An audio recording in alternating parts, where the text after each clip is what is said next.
The Lancaster Barnstormers have moved on. They're in High Point, North Carolina for the start of a 3-game series against the Rockers. We'll send you down to the field, and here is our national anthem.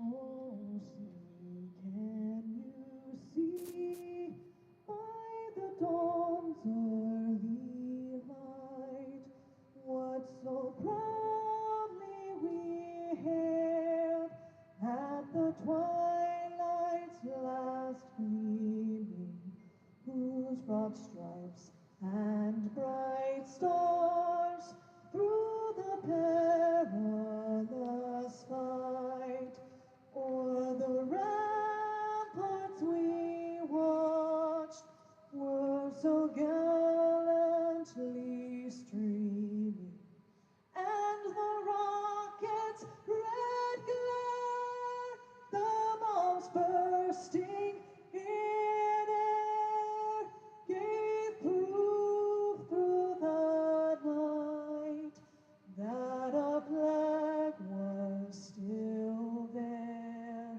Oh, say does that star-spangled banner yet wave o'er the land of the free and the home of the brave. The Lancaster Barnstormers taking on the High Point Rockers in the opener of a 3-game series here tonight. Very quickly, here are the starting lineups. For the Barnstormers, it will be Melvin Mercedes leading off at second base. The third baseman batting number 2 is Trace Lair. Anderson Felice will bat third. He is in left field. The cleanup batter is the catcher Colton Shaver. Kelly Dugan at first base batting fifth. The right fielder in the number 6 slot will be Mark Zagunis. Andretti Cordero will serve as the DH and bat seventh. Ladarius Clark is in center field batting eighth. The shortstop back into action tonight is Jake Hoover. He is batting in the number 9 slot. Cameron Gann with the start. No record so far. He started opening night at Gastonia, went 4 2/3 innings, struck out 9, and Ross felt compelled to pull him in the 5th inning on the pitch count. For the Rockers this evening, leading off is the center fielder Johnny Field. Batting number 2 is Michael Russell, the second baseman. Jerry Downs is the DH batting third. Quincy Lattimore will bat cleanup and play left. Logan Morrison, back in the Atlantic League as the Rockers, is batting fifth at first base. Xander Wheel is the third baseman batting sixth. Tyler Ladendorf also returns to the Atlantic League. He is the shortstop batting seventh. Michael Galino catching and batting eighth. Ben Eklinski, coming over from the Lexington Legends, is the right fielder. He is batting ninth. Jason Mansueda is the right-hander on the hill tonight for the Rockers. He hails from Santo Domingo in the Dominican Republic, 32 years of age. Mansueda is 6'2", and he goes 180 pounds. He was here briefly toward the end of last year, went 1-1 in 3 starts with a 4.11 ERA, 7-5 before that with Cleburne of the American Association. He had a 3.43 earned run average there. Umpires, Levante Palmer has the balls and strikes tonight, and legitimately has the balls and strikes, of course, with the automated ball strike system no longer being used in the Atlantic League. Ruben Ramirez is the first base umpire, and over at third is Calvin Baker. Melvin Mercedes steps in to get things underway for the Barnstormers here tonight. Melvin, 3 out of 16 on the young season, with a pair of runs batted in. And as always, here in High Point, or as most of the time is the case, we're in the perch down the right field line. So enjoy the game here with us, albeit from a strange angle. First pitch to Mercedes is away for a ball. It is 1-0 from Mansueda. Xander Wheel is at third. He's playing up. The shortstop is Ladendorf. Mercedes will look at a strike, and the count levels at 1-1. Second baseman is Michael Russell. And he does not have both feet on the infield dirt. Now he creeps in. He has to be there when the pitch heads to the plate. There's a swing and a foul ball back. Mercedes batting at 1-2 with Trace Lair and Anderson Felice to follow. The first baseman is Logan Morrison. Michael Galino doing the catching. Quincy Lattimore, Johnny Field, Ben Eklinski, the outfield from left to right. and Jason Mansueta is on the mound. 1-2 pitch missing, and Melvin has worked the count to 2 balls and 2 strikes. The Barnstormers dropping the last 3 after winning opening night in Gastonia. Here now the 2-2. Ground ball to the second baseman, gloved easily by Russell. He'll throw out Mercedes, and Melvin Mercedes out 4-3 for the second consecutive game, leading off. In fact, the Barnstormers, the entire series at Gastonia, did not get a base runner in the first inning. So that's the 13th batter in a row set down in the first. Here is Trace Lair, who's 3 out of 15, and he will take a strike on what looked like the outside corner from here. Tough to tell from this vantage point. Nothing in one with 1 out, nobody on. The next offering to Trace, swing and a miss. And the Barnstormers' third baseman trails no balls and 2 strikes. As I mentioned earlier, the Barnstormers are back at full strength with the returns of Ladarius Clark and Jake Hoover. Fastball is inside for a ball, 1-2. It will be the first game that the Barnstormers have had all 11 of their position players available. Peering in is Mansueta. He'll deliver, and that ball is tagged out toward right center field, but gliding over is Aklinski to make the catch. Lair is retired, 2 up and 2 down. Anderson Felice, the left fielder, switch hitter, will step in. Felice is as steady as they come so far this year. He is 1 for 4 in each of the first 4 games. 4 for 16. He has a double and a run batted in. The Barnstormers haven't been able to get the offense really into any kind of locked-in position so far. Swing and a miss by Felice. And it all starts with this first inning. They're still looking for their first inning base runner of the season. But the offense just is not clicking. Down low for a ball. And to Felice, it is now 1 ball and 1 strike. As a team, the Barnstormers batting only .212. And Felice looks at a second strike. We get to 1-2. They didn't get a lot of help from walks either. Only drew 5 in the 4-game series at Gastonia. And the club is averaging just over 3 runs a game at this point.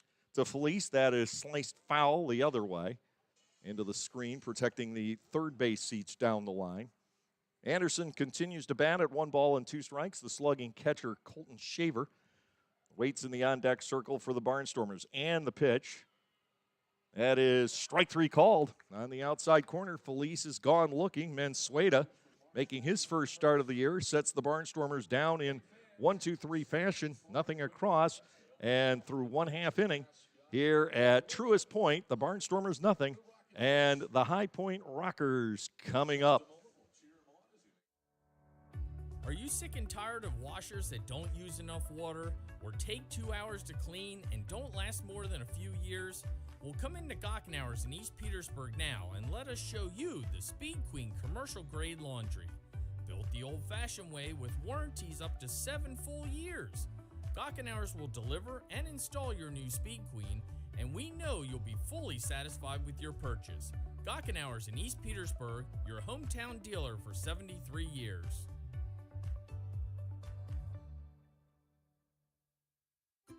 At Clipper Magazine Stadium, we have hot dogs and popcorn, peanuts, soda, and nachos. But what if, say, you are only 3 months old and mom wants to have a night out and watch the Barnstormers? Well, thanks to May Grant Obstetrics and Gynecology, the littlest of Stormer fans now have a place to go for dinner during the game.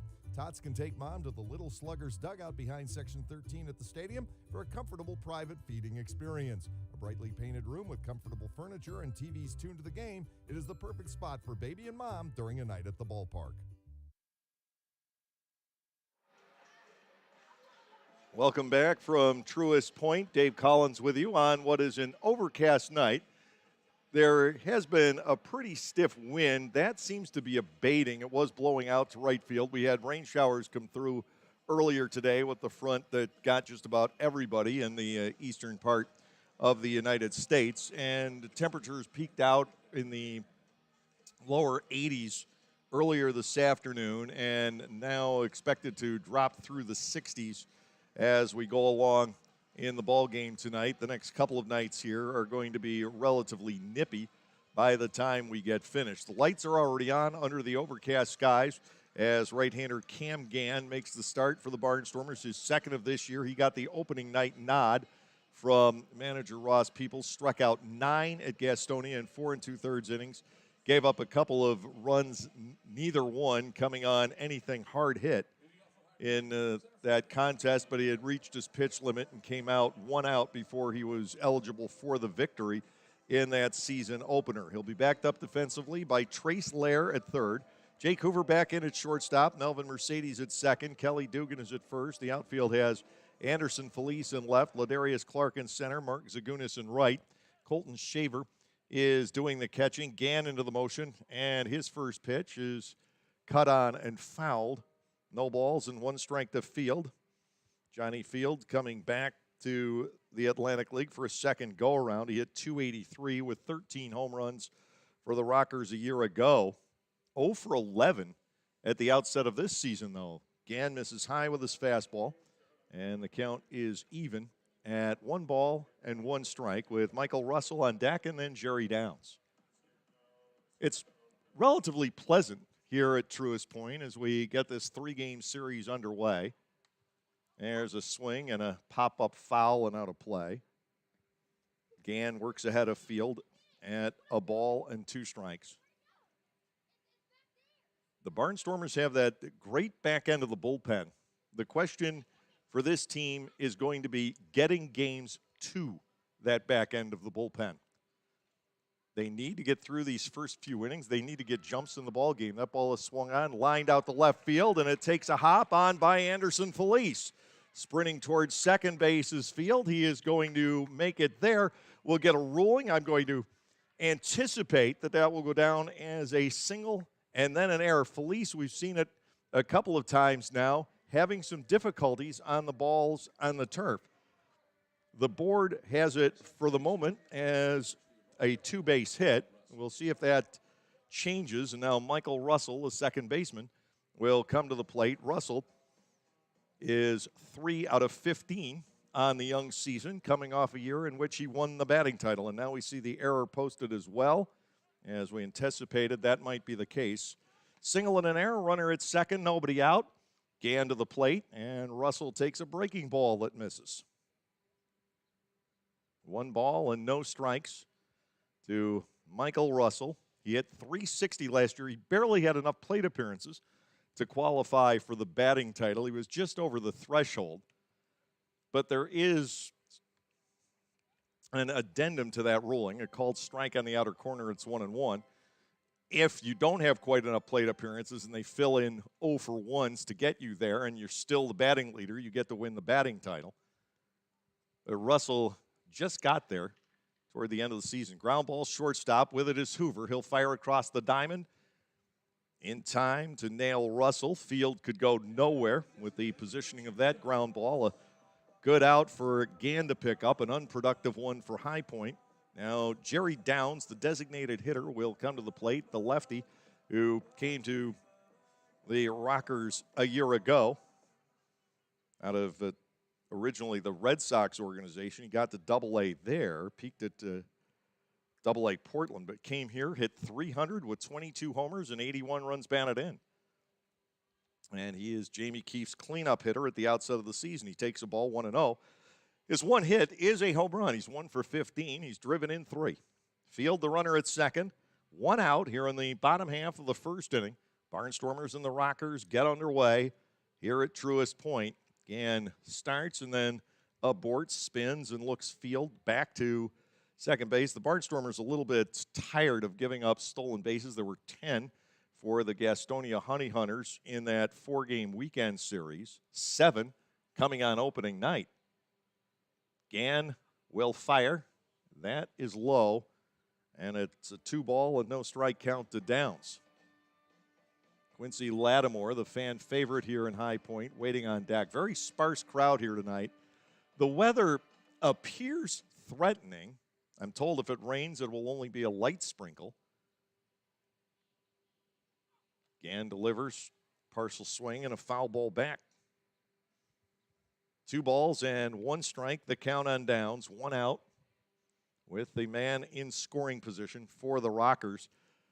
The Barnstormers have fallen behind in the last 3 games. In fact, in that entire series at Gastonia, no lead was ever erased.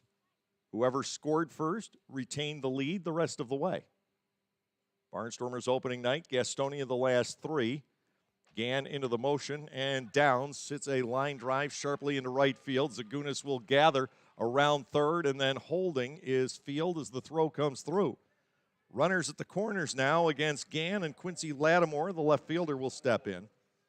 Lattimore, too, is off to a slow start. They had a very low-scoring, pitching-oriented series between these Rockers and the Wild Health Genomes to open the season. It ended up being a 4-game split.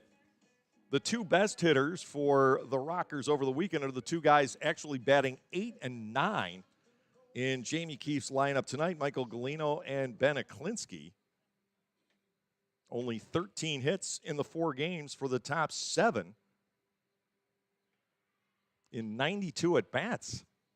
That's right around 140. But here they're at the corners with 1 out. Gann goes to work on Lattimore. And the right-handed batting left fielder takes a strike on the outside corner. It's 0-1. 2 hits here in the opening inning, a threat for the Rockers against Gann. The Barnstormers gave up 6 runs in the first inning on Sunday. There goes Downs, the pitch outside and low. Shaver will throw through. Mercedes can't sweep the tag on the back. He had to take that throw out ahead of the base and try to swing it around. Couldn't get the tag on Downs. If the throw had gotten all the way there, there was a chance for a play. Now runners are at second and third. Lattimore bats at a ball and a strike with the left-handed batting Logan Morrison on deck, a man who at one point in his career hit 38 home runs in the major leagues. So you certainly don't want to pitch around Lattimore to get the Morrison. The next offering, and Lattimore is forced to lean back out of the way. Ball 2, 2 balls and a strike. Gann made a start at High Point on our second trip here last year. He came out with an injury after giving up a run in the first inning, ended up the losing pitcher in that game. The Barnstormers have had difficulties their 2 years against the Rockers. They've won only 8 out of 31 meetings. There is a swing and a foul away. Gann draws even with Lattimore now. 2 balls and 2 strikes. Field at third. Downs now at second base following the steal, so the double play is no longer in order. The minor league veteran Quincy Lattimore has been playing professionally since all the way back in 2007. Awaiting a 2-ball, 2-strike offering. Gann fires, and it is away. Ball 3, and a full count. Again, first base is open, but there's a huge but looming in the on-deck hitter.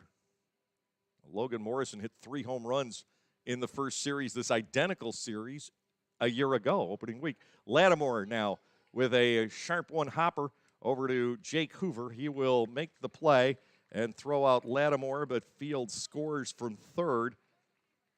It gives the Rockers the early 1-0 lead. On to third. On that play goes Jerry Downs, and Morrison will step in. Morrison 2 out of 11 so far. Against the Barnstormers last year, he was 5 for 11. He hit all 3 of his Atlantic League home runs against the Barnstormers. Again, this identical series, Tuesday through Thursday, first week of the year. He drove in 9-4 against the Barnstormers. That ball is skied out to center field. And coming on for it is Clark to end the inning. So damage is minimized. We'll check to see if the run is unearned. It probably should be. 1 run on 2 hits with an error. The runner left at third at the end of an inning. Here at Truist Point, the score is High Point 1 and the Barnstormers nothing.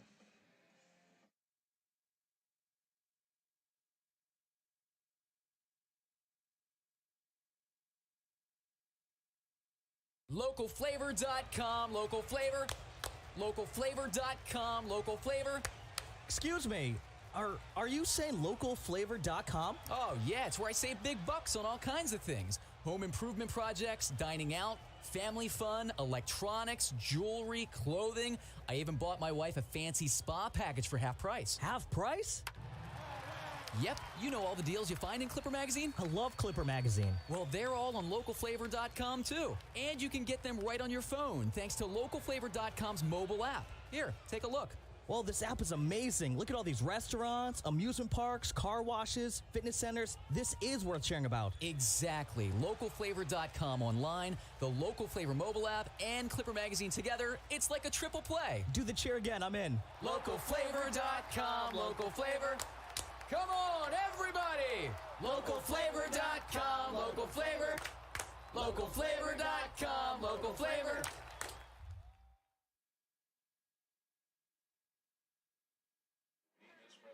We go to the top of the second inning. It has, in fact, started to rain here in High Point. Just a light sprinkle at this point. But that means I've got to take some protective measures of the electronics. I'm going to be a little bit hampered for a while here, but I got my jacket covering up some of the electronic gear. Outside for ball. 1-0 to Colton Shaver, the catcher.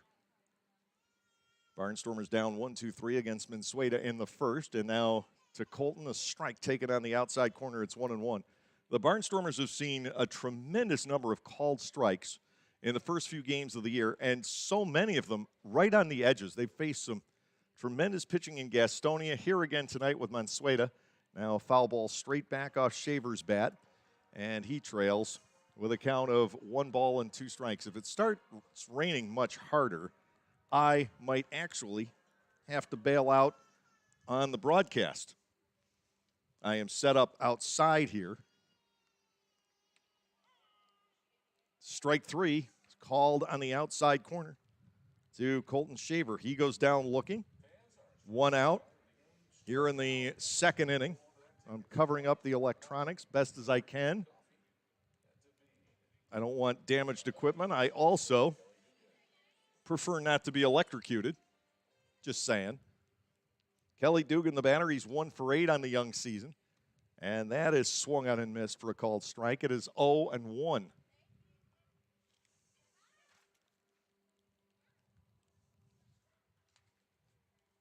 Trying to get some of my stuff under the overhang here.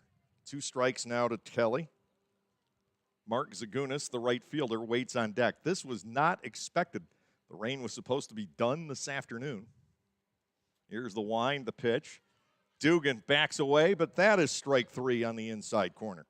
3 straight Barnstormers hitters have gone down looking at a called third strike. In the series against Gastonia, the Barnstormers, we mentioned, walked only 5 times. They struck out 40. And now those numbers are being amplified. A ball missing outside to Zagunis, who's 3 out of 14 so far. 1-0. The next offering gets the outer edge for a called strike. Mansueta's living there, and the count is 1-1.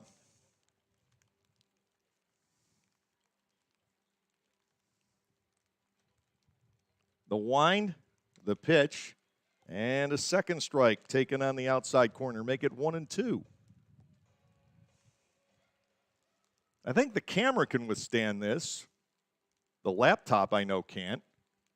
Now Zagunis hits a bounder to third. That is an easy play for Wheel, but he makes a terrible throw. Zagunis safe on the throwing error. And it will bring on the man who had the big game at Gastonia on Sunday. Good for all 4 Lancaster runs. Andretti Cordero will step in. He was the third baseman on Sunday afternoon, went 3 for 4 with 2 home runs, drove in all 4 Lancaster runs. Mansueta comes to the set, and the pitch, line drive by Cordero and a base hit to right field. Gloving it out there on a bounce is Aklinski. Zagunis will stop at second, and the Barnstormers have 2 men on base here to start off with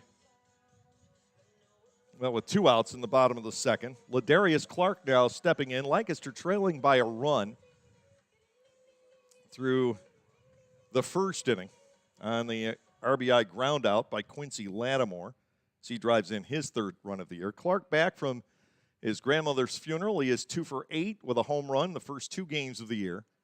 The pitch from Mansueta spins to the outside corner for a called strike. It's 0-1. 2 on, 2 out for the Barnstormers, and the rain is beginning to let up, thankfully. It shouldn't last too long, I wouldn't think. And the Mansueta offering, fastball is up. 2 balls and 1 strike.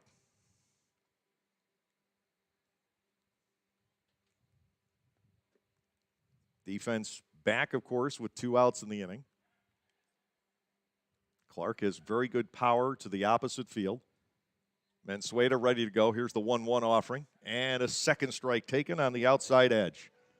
One pitch after another, after another, after another. It has been this way the whole road trip. And you'd like to think that maybe it's because last year we had the automated ball strikes and those weren't strikes. And now strike 3 called on the outside corner again, and that is the 4th caught looking.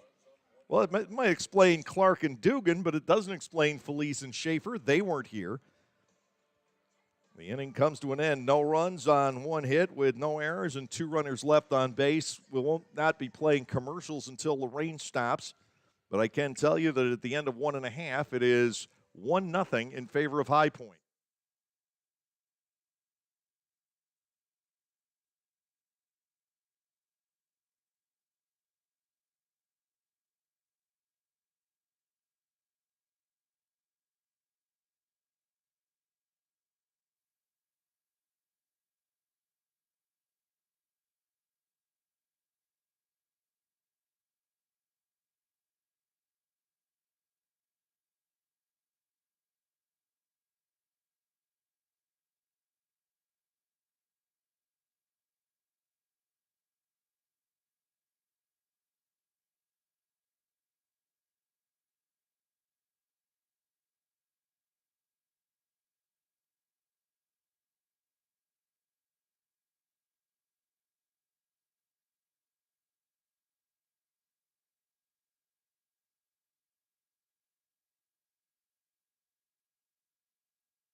Back with you for the bottom half of the second inning. 1-0 in favor of the Rockers, and here is Xander Wheel, the third baseman.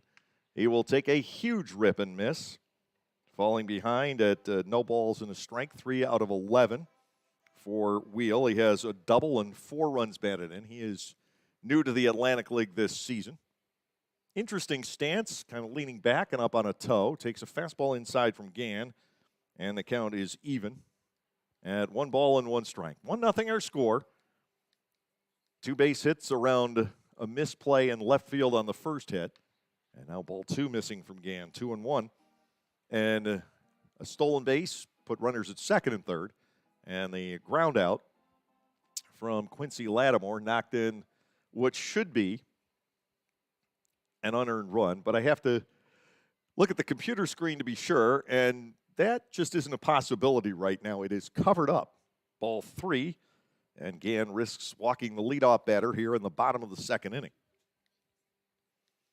Sacrificing myself and all my paperwork, my jacket.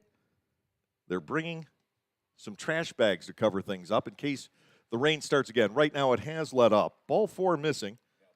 Wheel is on to lead off. And while the Barnstormers have drawn only 5 walks so far this season, the same cannot be said on the flip side. That is the 24th base on balls that the Barnstormers have issued in a little better than 4 games. Now, Tyler Ladendorf, the shortstop, stands in.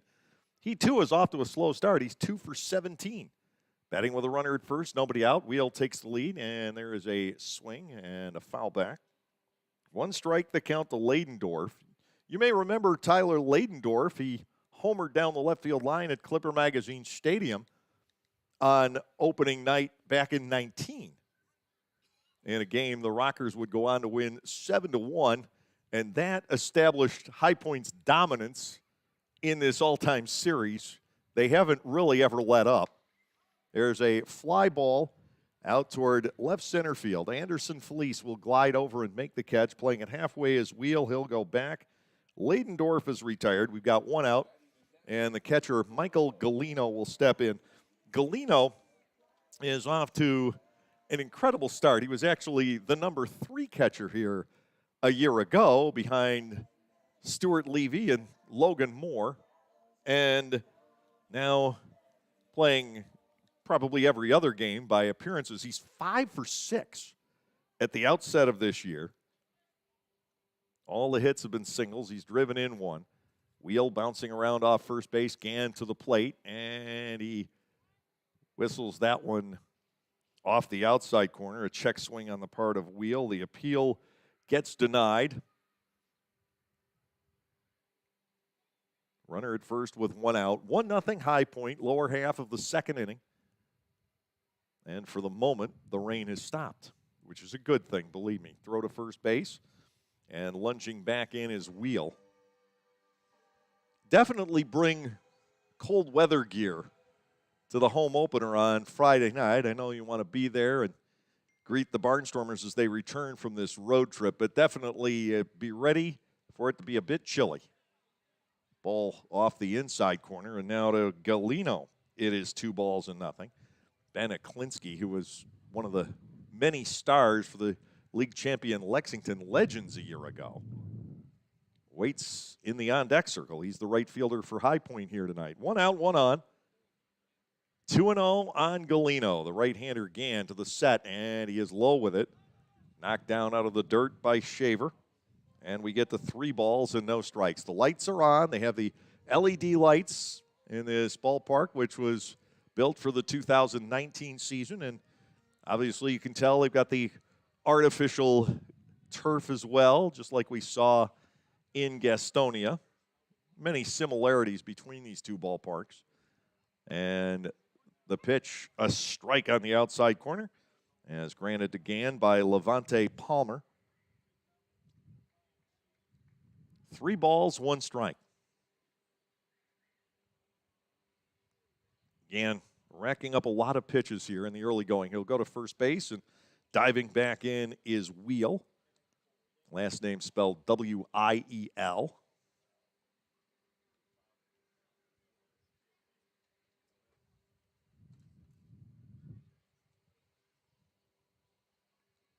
And yet another throw in the direction of the base runner. Gann was victimized for a few of the 7 stolen bases against the Barnstormers in the Thursday opener.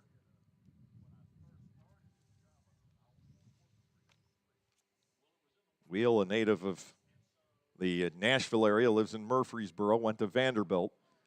Heads to second as ball 4 is outside to Galino. Gann working himself into difficulty here in the second inning. 2 on, 1 out. Aklinski will step in. The right fielder is 5 for 10 with a home run and 3 runs batted in. And now that the rain has stopped, I can get back on the laptop, I do believe.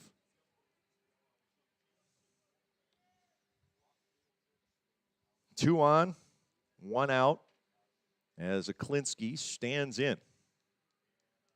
Already a run on the board for the High Point Rockers. We mentioned they've won 23 of 31 meetings over the past 2 Atlantic League seasons between these 2 ball clubs. To Aklinski now, swung on and driven out to left and foul.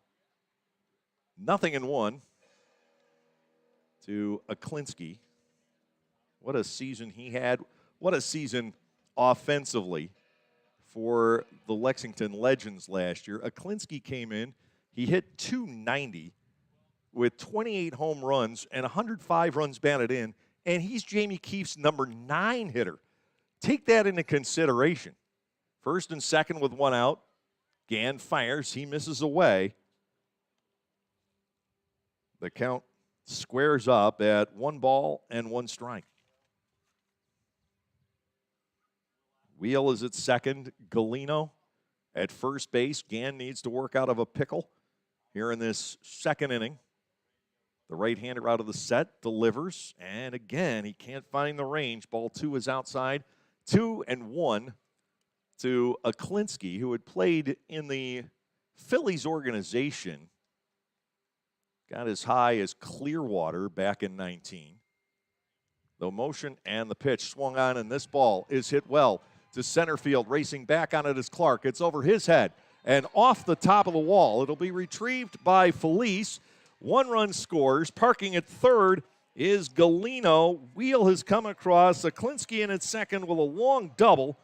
And it is 2-0 in favor of High Point here in the bottom of the second inning. And still the Rockers have runners at second and third with just 1 out in the inning. Going back to the top of the order, and Johnny Field. Another tough start for the Barnstormers, who have been outscored 21-5 over their last 2 ball games against Gastonia. They trail by 2 tonight, and Gann and the defense have quite a chore ahead of them to keep it at just 2. Runners are at second and third with the top of the order coming up. 3 hits off of Cam so far. He has given up a couple of walks. Nobody really hit him hard at all opening night. He gave up 4 hits in the 4 2/3 innings against Gastonia. Some ground ball singles. The umpires are now huddling up, and there may be some discussion about whether or not that ball actually left, but the decision is that it did not. Johnny Field will step in with Galino at third. Aklinski will return to second as soon as he hands off his gear to the first base coaching box.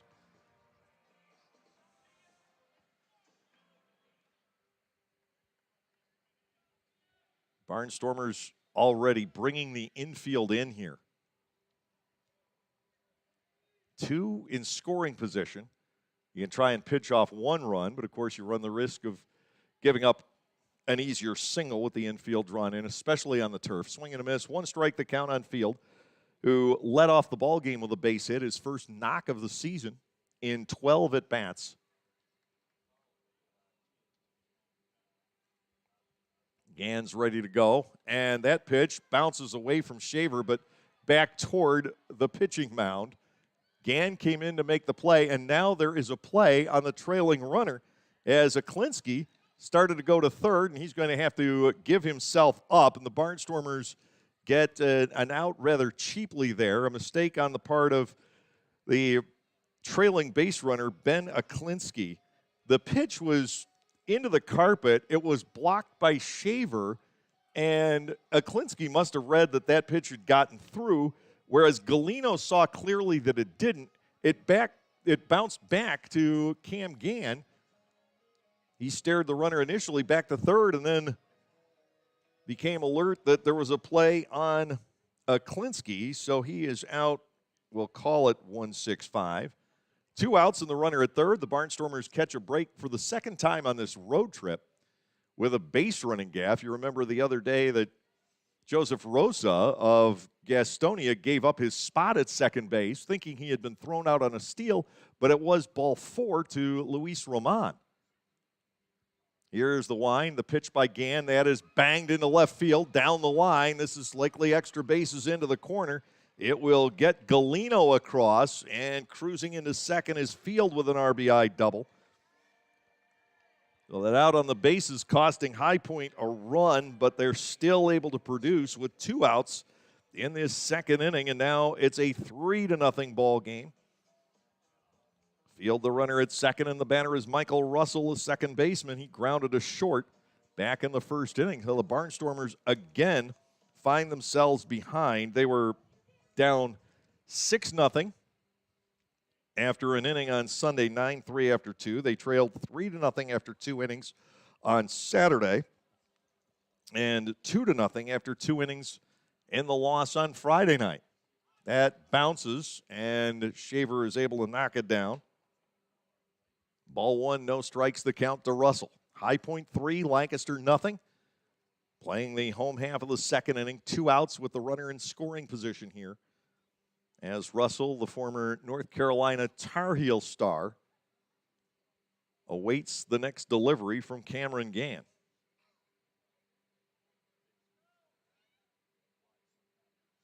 Here is the offering.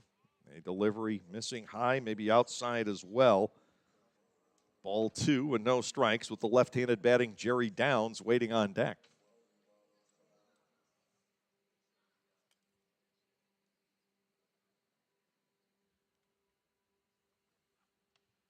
And that is up. Gann trying to avoid another walk and a perpetuation of this inning. As I said, the Barnstormers are in great shape if they have a lead going into the late innings. The trouble has been getting it there. They did opening night, and the bullpen locked it up with ease. A called strike to Russell. It is 3-1.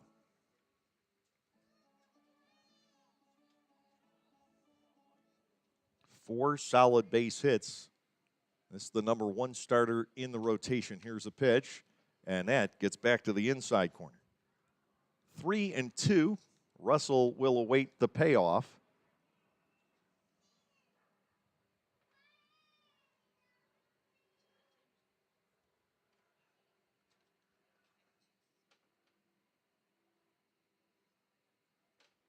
Leading off second is Field. The pitch is strike 3 called on the inside corner.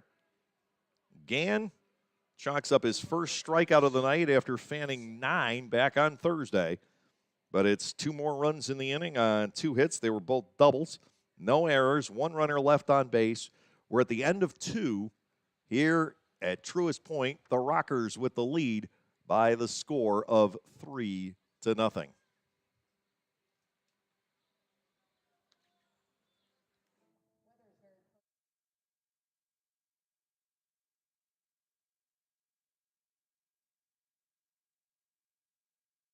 There is a weekend in July where the baseball world revolves around a village in upstate New York. Baseball Hall of Fame induction weekend in Cooperstown is an unforgettable experience full of family-friendly activities and priceless moments. Make your plans today for July 22nd through 25th for the induction of Bud Fowler, Gil Hodges, Jim Cott, Minnie Minoso, Tony Oliva, Buck O'Neill, and David Ortiz as the class of 2022. Visit baseballhall.org today for the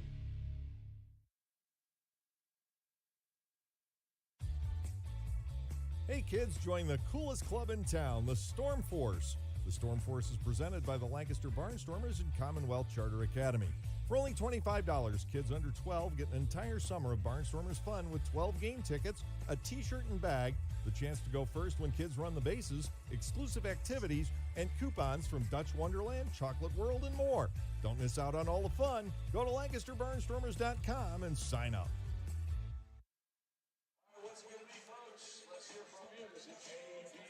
We head to the top half of the third inning.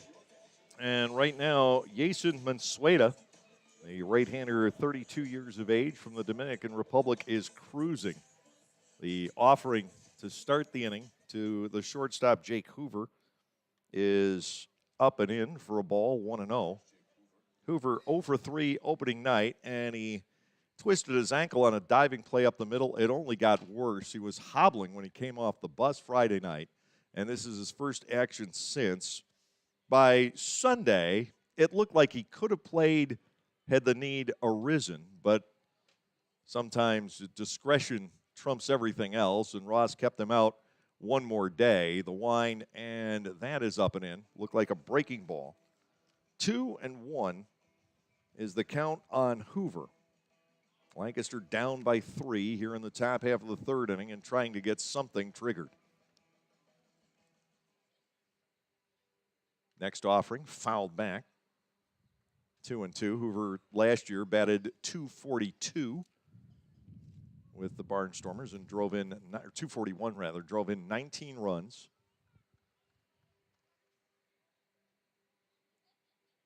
We've got the coaching staff and the training staff checking in now on Michael Galino, who either caught the recoil of the bat or that foul tip off the bat of Hoover. So he is down. Generally, when that happens, it's the right hand, if it's the bat. 2 balls and 2 strikes. 4 Barnstormers already have struck out against Mansueta. Cordero has the only hit, which just is a follow-up from his performance on Sunday afternoon. Galino checks out okay. Hoover is already in the box and ready to get into his stance to face the 2-ball, 2-strike offering from Mansueta. Last year struck out 97 in 102 1/3 innings overall. The 2-2, that is swung on and missed, and the 5th Barnstormer has gone down on strikes. 1 away, Melvin Mercedes, the second baseman, will come to the plate. Mercedes bounced out to the second baseman, Russell, leading off for the Barnstormers here tonight. 3-0 ball game. High Point with 1 in the first, 2 more in the second inning to get things started here this evening. The pitch to Mercedes, who has not had a base hit since Friday night. That's a cross for a strike. It is 0-1. Outside of Cordero, the Barnstormers only had 4 hits in the Sunday ball game. That breaks across, and it's 0-2. There is just no let-up in the strikes from Mansueta.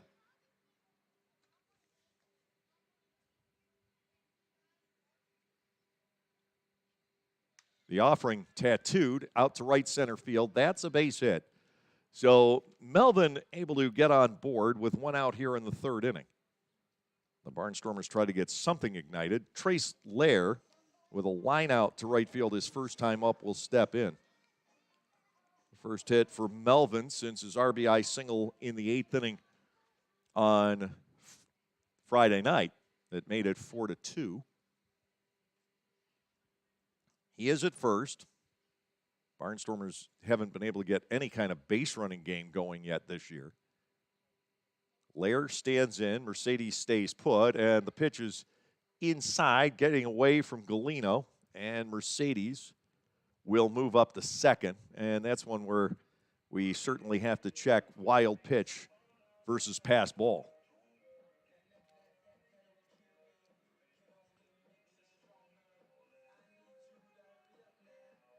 We'll wait till that gets officially posted.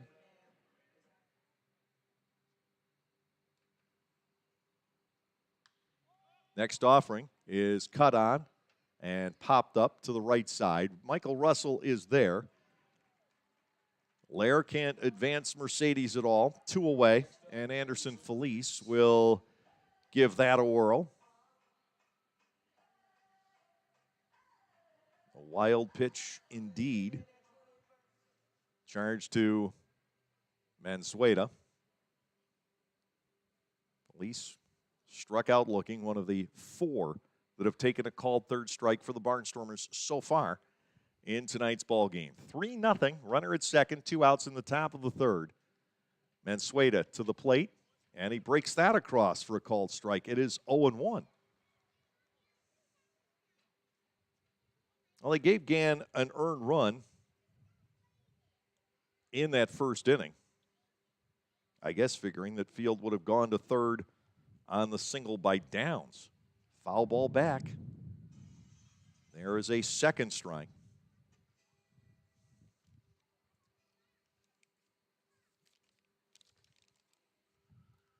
Lancaster, the first couple of games of the season, had success with runners in scoring position. Not so much since then.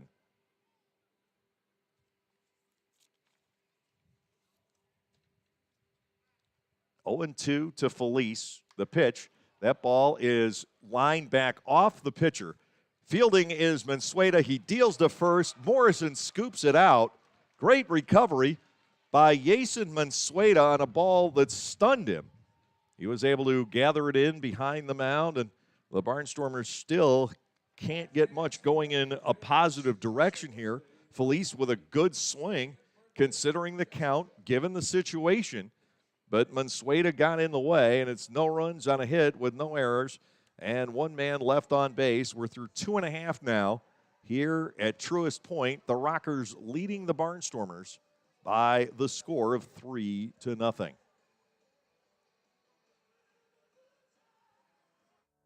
Hi everyone, Adam Gochenauer from Gochenauer Appliances, and I'm excited to tell you about a new addition to the Gochenauers family this summer season. We are now selling Titus Gas Grills. Titus Gas Grills gives you a high quality, all stainless steel grill at an affordable price, and the best thing is you can assemble it yourself in just 5 minutes. That's right, 5 minutes. Stop by to see this great grill now and mention this ad to receive a free gas grill cover with your Titus grill purchase. Gochenauers in East Petersburg.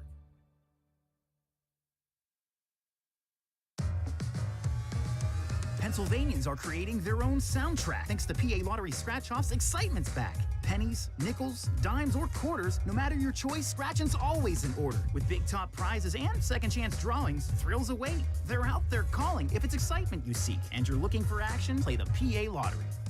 And keep on scratching. Must be 18 or older. Please play responsibly. Benefits older Pennsylvanians every day. They say to truly understand someone, you must walk a mile in their shoes. Well, at Lexus, we designed the ES with you in mind every step of the way. From class-leading legroom in the back to positioning the touchscreen 4 inches closer to you in the front. Everything in the Lexus ES, a direct reflection of you.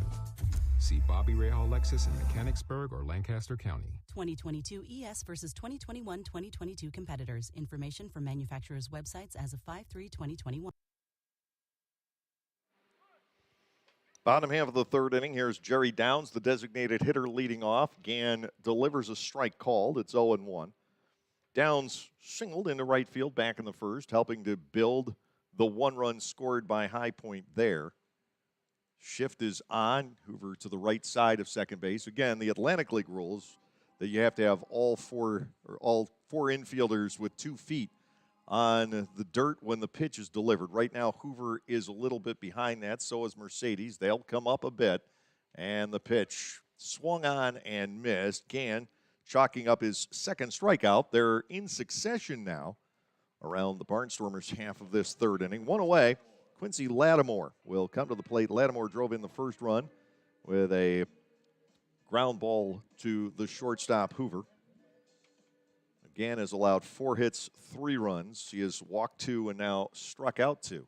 Weather's gotten a lot better over the last half inning or so. Rather pleasant now here in High Point. Foul ball into the net along the first base side. It is 0-1. Going to break out some of the heavy artillery as far as clothing tomorrow night. It's supposed to be really chilly by nightfall tomorrow. Foul ball back. Gann. Nothing but strikes here in the bottom half of the third. He's thrown 5 straight. 1 out, nobody on. 2 strikes. The count to Quincy Lattimore. We'll talk about what High Point's bullpen accomplished the other night in just a sec. Talking about strikeouts in a row. There's a swing and a ball just nicked foul. Lattimore barely alive. It's 0-2. The High Point Rockers, one of the games against the Wild Held Genomes, struck out the last 10 batters of the ball game. That's almost unfathomable. Bouncing ball past the third base coaching box. Lattimore hanging tough against Gann at no balls and 2 strikes, but imagine that. The last 10 batters in that game struck out. It happened on opening night. Gann finally misses for a ball. It is 1-2. Jonathan Crawford, Bryce Hendley, Adam Choplik, Austin Glorious were the 4. And I think in reverse order. The kick, the pitch, and ball outside and low to get to 2-2. Lattimore has forced Gann deeper into this count than had been planned. He barely glanced off that 1-0-2 pitch, the first one.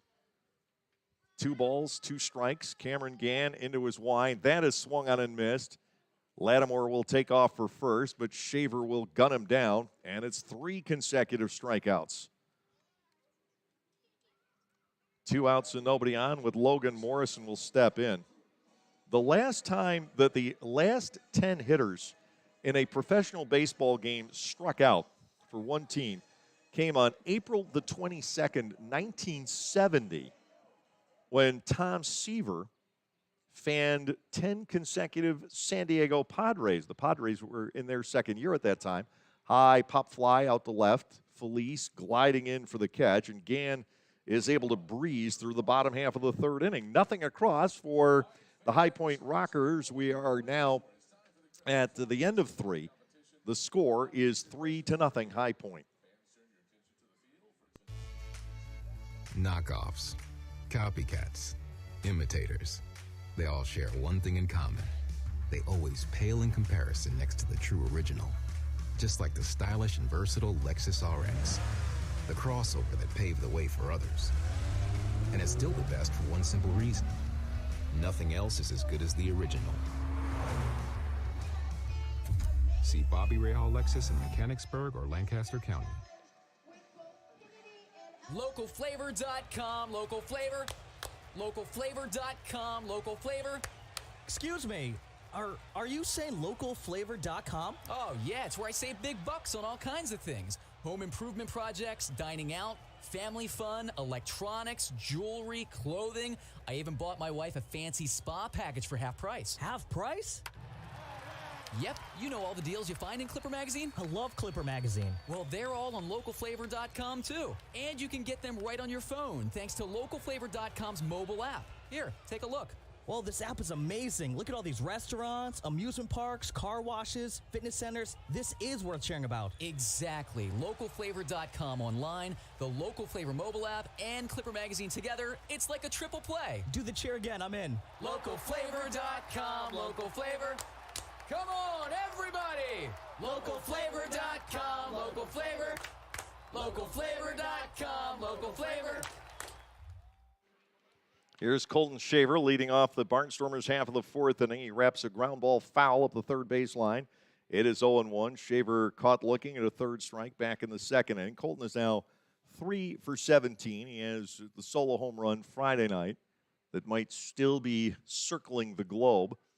Next offering is fouled back. It is 0-2. He's going to hit some that might mirror some of the Ryan Harvey exploits from 2012 and 2013. 4th inning of baseball. Jason Mansueta has allowed 2 hits. There has been an error. A swing and a miss. Down goes Shaver, and that is strikeout number 6 for the veteran minor league right-hander. Barnstormers, again, without a base on balls here tonight. The strikeout to walk ratio against this Barnstormers team has been extreme. But for my money, it has nothing to do with chasing too many pitches. There's not an extraordinary number of pitches out of the zone. There have been some. Now here is Kelly Dugan. He went down looking his first time up as well.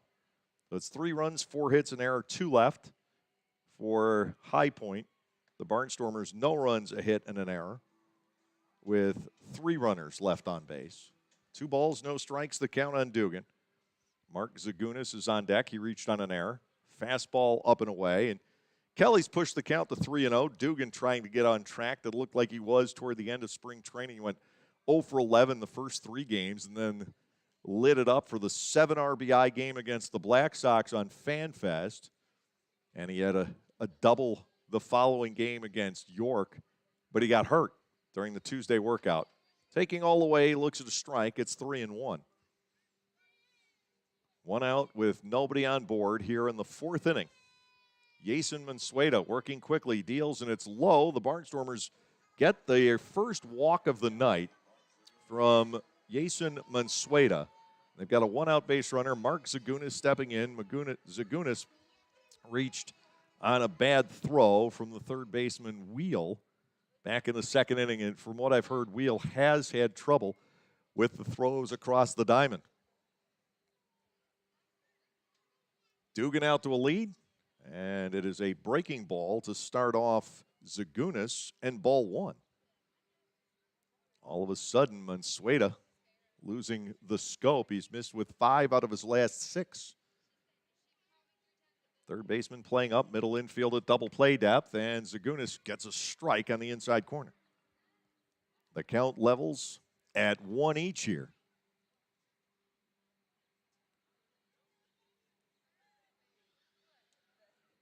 Mansueta does like working quickly. Dugan, very short lead off first base. Zagunis will get ball 2 down and away. 2 balls and a strike. Elsewhere, not a full slate of games tonight. Southern Maryland, knowing the weather forecast was not terribly conducive for baseball there tonight, will play 2 tomorrow as they open their home schedule. The pitch, Zagunis fouling this one off. 2 balls and 2 strikes.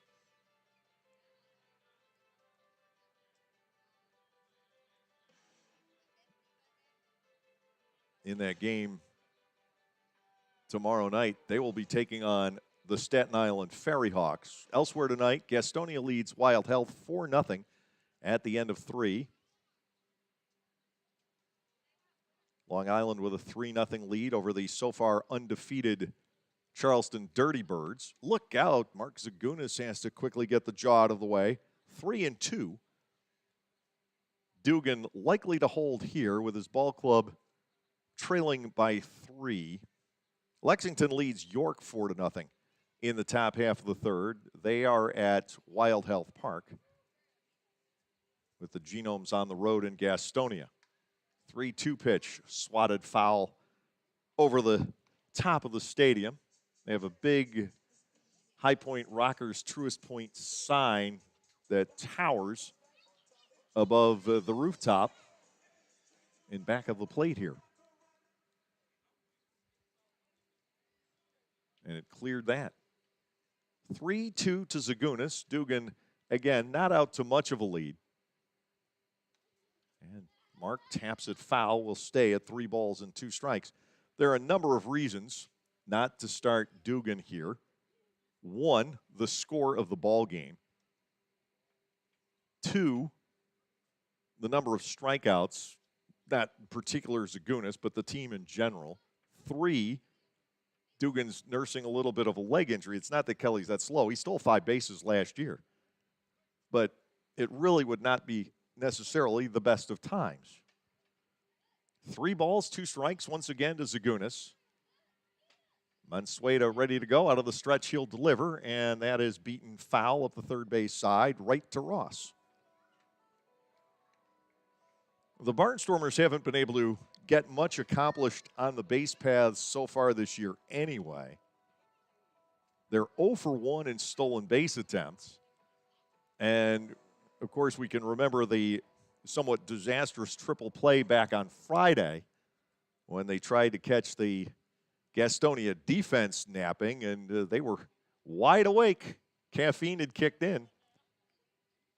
And to Zagunis, that is caught on, popped up into foul ground. Wheeling around is Galino, but there's no play. And the top half of the 4th inning, and the at-bat in particular for Mark Zagunis, continues. Lancaster has a couple of base hits, both singles to right field, and a base on balls so far tonight. 3-2 on Zagunis with the red-hot Andretti Cordero waiting on deck.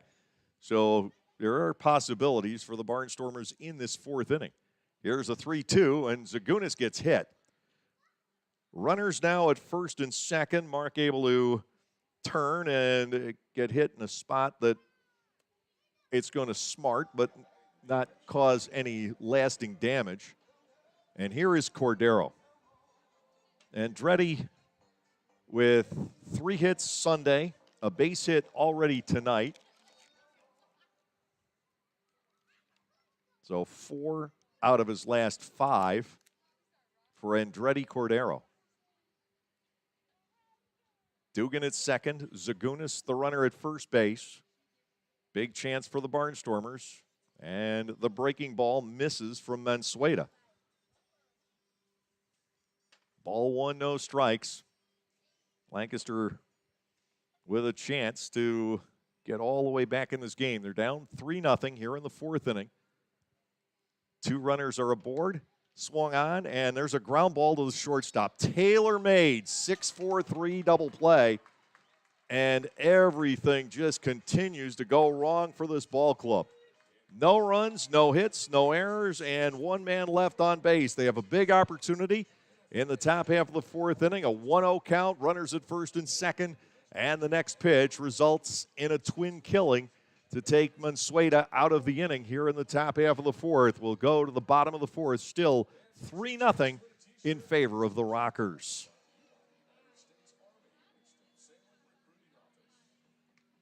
This season offers a whole line of new items from Otto's Hospitality. Dig into the world-famous Nathan's Hot Dogs. Take a trip to Otto's Cantina for a walking taco or your favorite adult beverage. Enjoy a helmet of Otto's meatballs or a sausage with peppers from the Broken Bat Deck. For the sweet tooth, there are jumbo chocolate chip cookies, Skyline cotton candy, and ice cream novelties. Or simply snack on Emma's popcorn in a variety of exciting flavors. What a great way to savor your time at the ballpark, courtesy of Otto's. There is a weekend in July where the baseball world revolves around a village in upstate New York. Baseball Hall of Fame induction weekend in Cooperstown is an unforgettable experience full of family-friendly activities and priceless moments. Make your plans today for July 22nd through 25th for the induction of Bud Fowler, Gil Hodges, Jim Cott, Minnie Minoso, Tony Oliva, Buck O'Neill, and David Ortiz as the class of 2022. Visit baseballhall.org today for the Bottom of the fourth inning, and Gann will face Wheel, Ladendorf, and Galino, 6, 7, and 8 in the batting order for the High Point Rockers. 3-0 the score in favor of High Point. The Barnstormers on this opening road trip are having difficulties in most facets of the game. The bullpen and defensively, especially defensively in the infield, those have been fine. Now here is Wheel. He drew a walk and scored back in the second inning. First pitch breaks in for a strike. It is 0-1. Gann settled down. He's retired 4 in a row since allowing the consecutive doubles to Aklinski and Field back in the second inning, each driving in a run. Next delivery is into the dirt, and Wheel lays off of that. Ball 1 and strike 1, the count.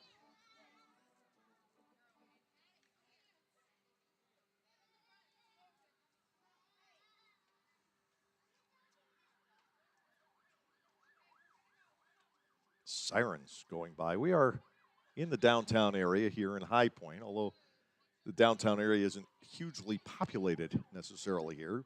Swinging a foul ball away. It's 1-2, although that's part of the idea of building this ballpark. They're trying to bring people back in toward the center of the city, gentrify it a little bit, and have something here besides all the lovely furniture showrooms that are vacant a good portion of the year. Swung on and missed, or swung on and fouled back. Xander Wheel continues to bat at 1 ball and 2 strikes. Wheel drafted by Minnesota back in 15. He swings, hits a ball punched out to shallow left center field. It's in for a base hit. Hoover couldn't get back. Clark couldn't come in. And Wheel is aboard to start an inning for the second time tonight. Leadoff man is on. And Tyler Ladendorf, the shortstop, will come to the plate. Ladendorf 0 for 1 on a fly out to Felice in left field. Ladendorf has been in and out of the major leagues. He got there with the Cubs a year ago for 1 whole plate appearance.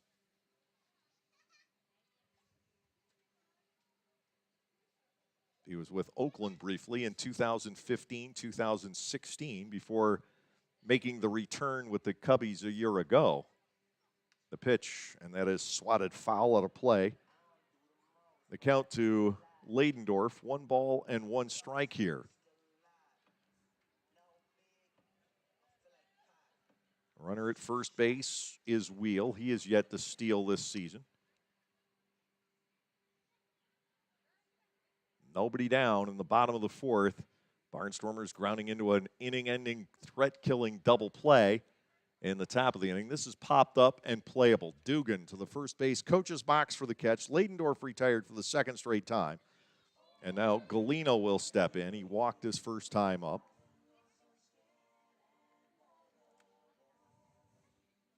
Things certainly progressing better for Gann here tonight,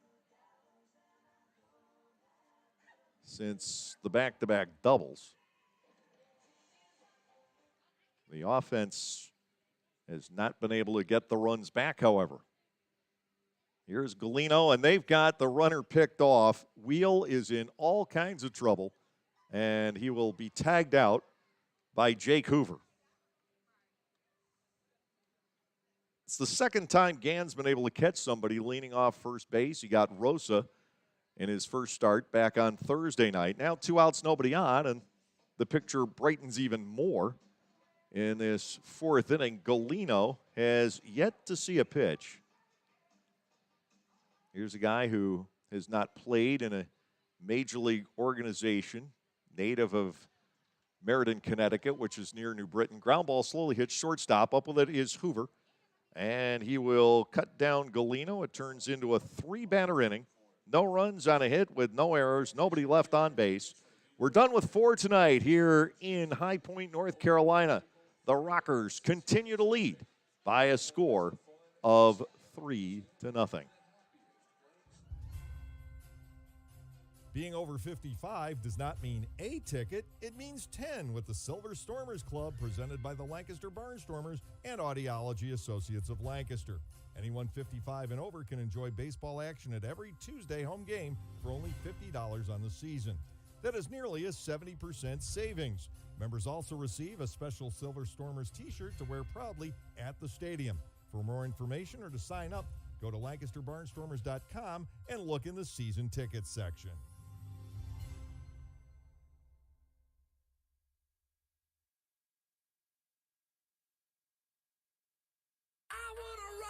Rock with the 5-time Tony Award-nominated musical Rock of Ages at Dutch Apple Dinner Theater, April 22nd through May 14th. When a development company plans to turn the Sunset Strip into another strip mall, it's up to a group of wannabe rockers to save the day and the music. With music from Styx, Bon Jovi, Poison, and more, Rock of Ages features all your favorite 80s rock anthems and power ballads. How can you resist? Call 717-898-1900 or visit DutchApple.com to reserve your tickets today. The Barnstormers down by 3 as we embark on the 5th inning. Here at Truist Point, Ladarius Clark, Jake Hoover, and Melvin Mercedes scheduled against the right-hander, Jason Mansueta. Around the major leagues, Milwaukee up 2-1 over Pittsburgh in the 4th inning. San Diego atop the Cincinnati Reds 6-1, also in the top of the 4th, and Seattle leads Tampa Bay 3-0. That, as well, is in the top half of the 4th inning.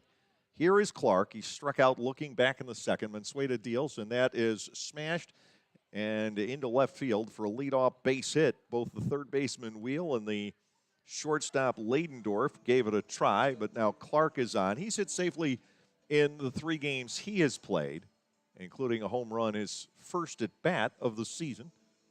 Hit the left field at Gastonia on Thursday night.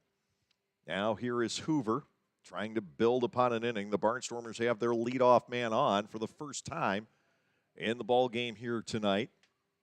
Clark leads off first. Always a threat to go. 28 stolen bases last year. He doesn't go. Fastball high and tight on Hoover. It's ball 1-0. Phillies are up 3-0 over Colorado into the 3rd inning. Washington, Miami, scoreless bottom in the 2nd, and likewise the Orioles and the Yankees in the Bronx, no score in the bottom half of the 2nd inning. They've reached the 3rd at the Rogers Center. The Blue Jays and the Red Sox have yet to put a marker on the scoreboard. Clark leads off first here, 1-0 to Hoover. The next offering swung on and driven out toward right center field. Dancing back is Field. He is there to make the catch. First out of the inning, the lineup turns over, and Melvin Mercedes will get a third look at Mansueda. Mercedes is 1 for 2.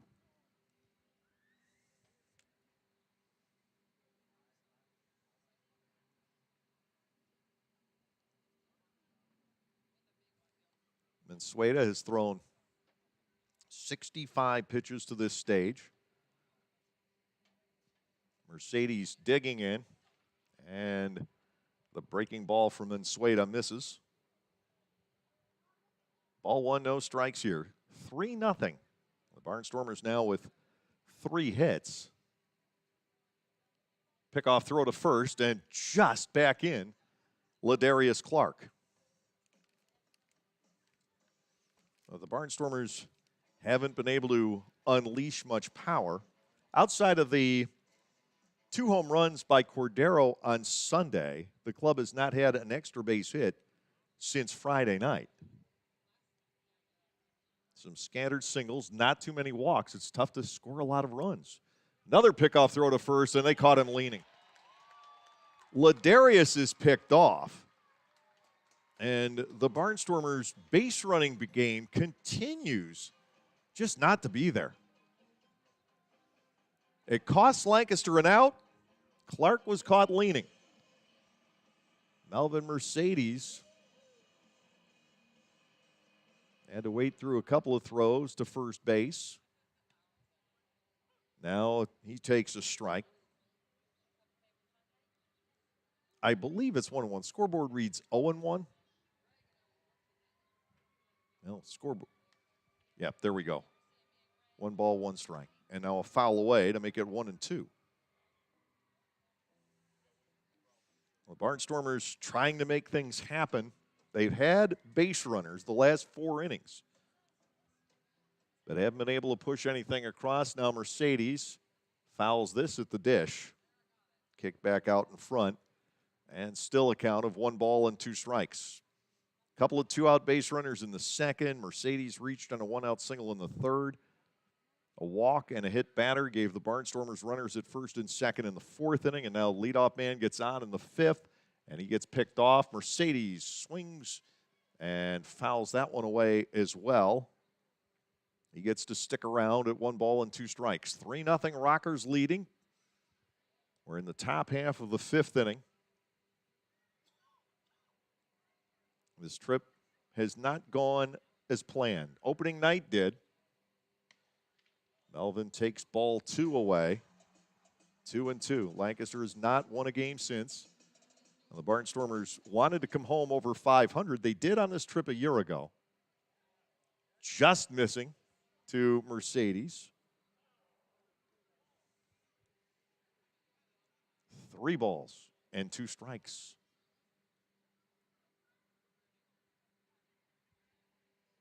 And the scoreboard's reading 2-2.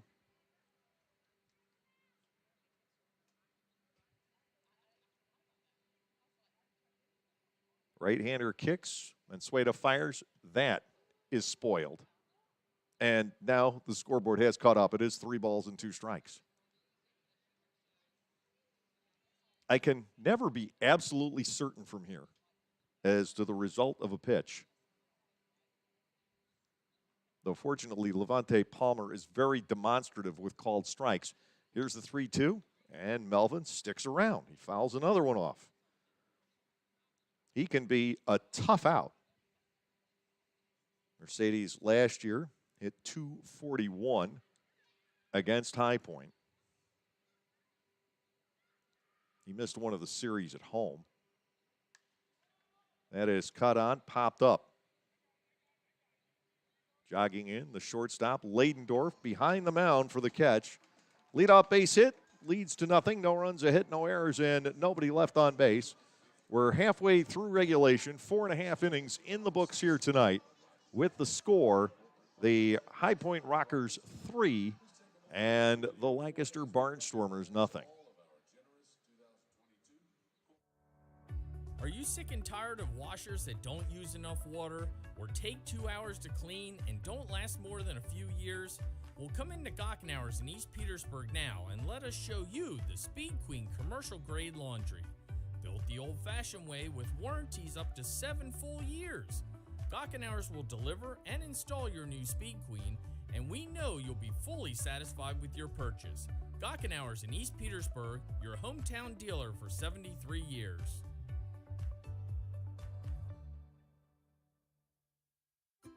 At Clipper Magazine Stadium, we have hot dogs and popcorn, peanuts, soda, and nachos. But what if, say, you are only 3 months old and mom wants to have a night out and watch the Barnstormers? Well, thanks to May Grant Obstetrics and Gynecology, the littlest of Stormer fans now have a place to go for dinner during the game. Tots can take mom to the Little Sluggers dugout behind Section 13 at the stadium for a comfortable private feeding experience. A brightly painted room with comfortable furniture and TVs tuned to the game, it is the perfect spot for baby and mom during a night at the ballpark. Ben Aklinski, Johnny Field, and Michael Russell to face Cam Gann in the lower half of the 5th inning. Gann trailing by the score of 3-0. A little bit of a tough start for Cam here tonight, but since the second, he's faced the minimum of 6 batters, keeping his team in the game, hoping to get some offensive support. The Barnstormers scored 5 runs opening night that got some help from that one sloppy inning by the Gastonia defense. And then 3 the next night on 9 hits, and that was in many ways the best offensive game the Barnstormers have had. And then just a run on 5 hits Saturday. Sunday was the Andretti Cordero show, scoring 4 runs on 7 hits, but it was all Andretti. Ball 2 is high and inside. Aklinski, who doubled home a run back in the second inning with a drive to deep center, awaits the 2-0, and Gann misses for ball 3. Cam's only thrown 20 pitches over the last couple of innings, and that's why he's been able to stay in the ball game, and Ross hopes to get him through 5 at least here tonight. 3-0 on the number 9 batter, Aklinski, who drove in 15 runs in the 12 games between the Barnstormers and the Legends a year ago. Called strike. It's 3-1. The Barnstormers just took it on the chin on several occasions at the hands of the Legends, especially in Lexington, where I believe the Legends scored double digits 5 of the 6 contests. The Barnstormers won the other one. Foul ball back, it's 3-2. But if you think Clipper Magazine Stadium is a high-scoring ballpark, you have not seen Lexington and Gastonia. The balls simply fly out of both of those fields. In Gastonia, it's the dimensions. In Lexington, it seems just to be the air. Foul ball back. The matchup still at 3 balls and 2 strikes between Cameron Gann and Ben Aklinski. Aklinski 6 out of 11 at the outset of this year. Going to get some action going on in the bullpen for the High Point Rockers. Looks like Joe Johnson, who's their two-way player, is about ready to warm up. Now a walk to Aklinski. Field will step in. He is singled and doubled. This is the 4th inning in which High Point has gotten the leadoff man on.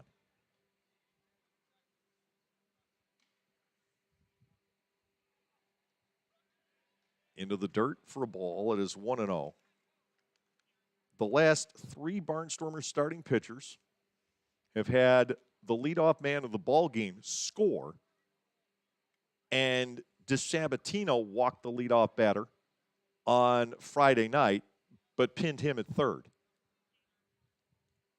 So just not getting the games off to the right starts here. Pickoff throw to first. We've seen both teams lose a runner in the last full inning. Aklinski, though, back in. Field, both times, you sit the ball to left for his 2 hits in this game. He has a run scored and a run batted in. Gann will check Aklinski once again. Michael Russell, the second baseman, waits on deck. Beautiful sunset tonight here in High Point. Varying shades of yellow and gray. Here is the set. Gann will work to the plate, and that is chopped toward third, but foul. 1-1 the count on Field.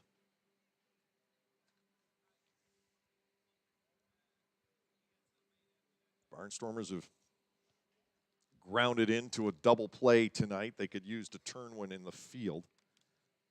They've grounded into 5. They've turned 2 here on this opening road trip. The set, Gann to the plate, and a swing and a miss. Cameron gets ahead of Field at a ball and 2 strikes as Johnson rosins up the arms here. By no means is he at full throttle warming up at this stage. He's down there on the mound and tossing lightly with the bullpen catcher. Another throw over to first. Well, it's 5 hits for the Rockers. They've picked up 3 walks along the way here tonight. 1 ball, 2 strikes. The count to the right-handed batting Field. Gann to the plate. Fastball is up. Shaver looking to make a throw, but no opportunity presented itself.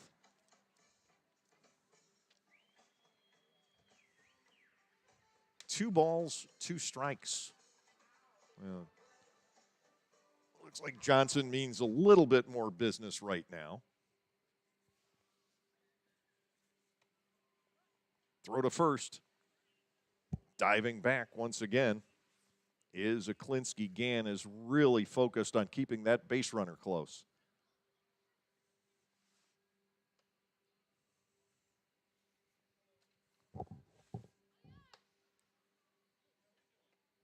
Runner again takes a lead. Field's been up there for a while.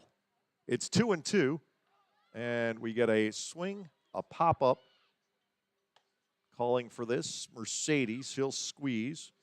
Field is finally retired. We have 1 out, and Michael Russell coming to the plate. Russell tonight, hitless in 2 trips. He is grounded to short, and he has been the lone victim of a called third strike on the High Point side.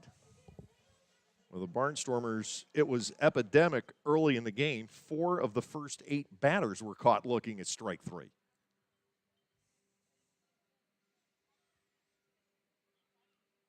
One out, 1 on. Russell digging in. Gann to the plate. Outside and low here for a ball. It is 1-0. Gann's pitch count was in the low 80s on opening night in Gastonia. Into the upper 70s here. He can stretch out. Ross might like to get 6 innings out of him. There's nobody throwing in the Barnstormers bullpen. Pitch is in the dirt, bouncing free from Shaver. On to second goes Aklinski. Takes away the double play chances. Michael Russell gets ahead in the count. And the Barnstormers have an issue facing them now.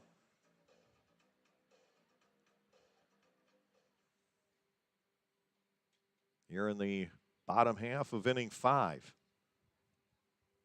That will go down as a wild pitch.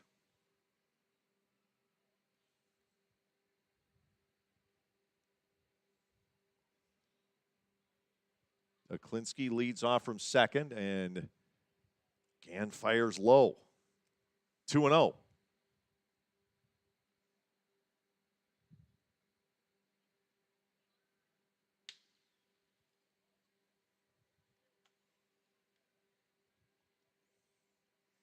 The wind, and Gann gets the pitch across. Not a full wind, of course, out of the stretch. 2 balls, there are now 3 balls and 1 strike to Michael Russell. Ben Aklinski, the runner at second base. He's walked and advanced on the Gann wild pitch. 3-1, bouncing ball to third. That is taken by the third baseman. Tonight, that is Lair. He pegs across. No chance for the runner to advance. 5-3, and with 2 outs, it will be Jerry Downs. But there's where the wild pitch proves costly, because that's a double play ball if the runner is at first and not at second. Downs has singled and struck out. It appears that we will see Johnson in the top half of the sixth inning. Mansueta making his first start of the year here tonight. And the Barnstormers look like they're going to begin to get some action going on down the left field side.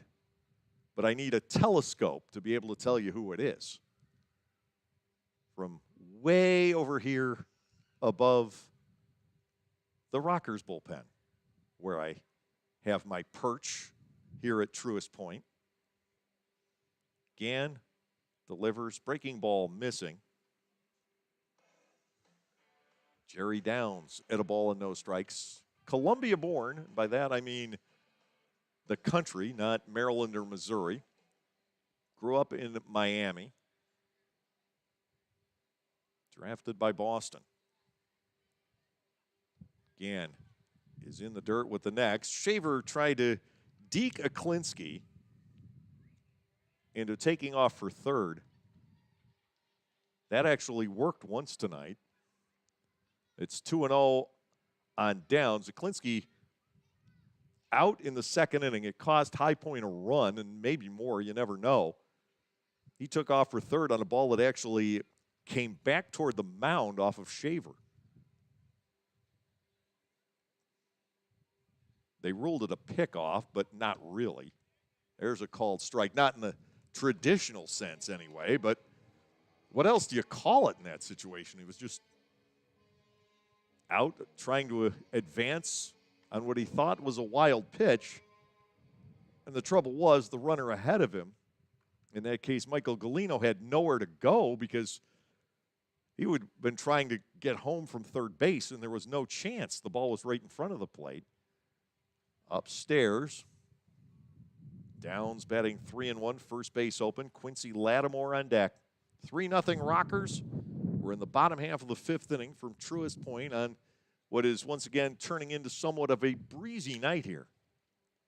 The rain clouds are gone. No longer do we have to concern ourselves with that.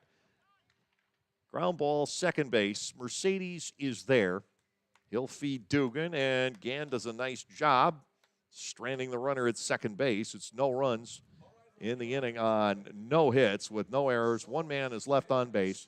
At the end of 5 tonight here in High Point, the Rockers continue to lead the Barnstormers by the 3-0 score.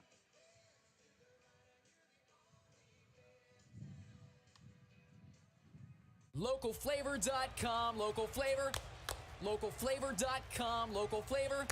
Excuse me, are you saying localflavor.com? Oh, yeah, it's where I save big bucks on all kinds of things. Home improvement projects, dining out, family fun, electronics, jewelry, clothing.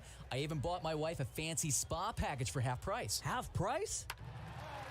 Yep, you know all the deals you find in Clipper Magazine. I love Clipper Magazine. Well, they're all on localflavor.com too. And you can get them right on your phone thanks to localflavor.com's mobile app. Here, take a look.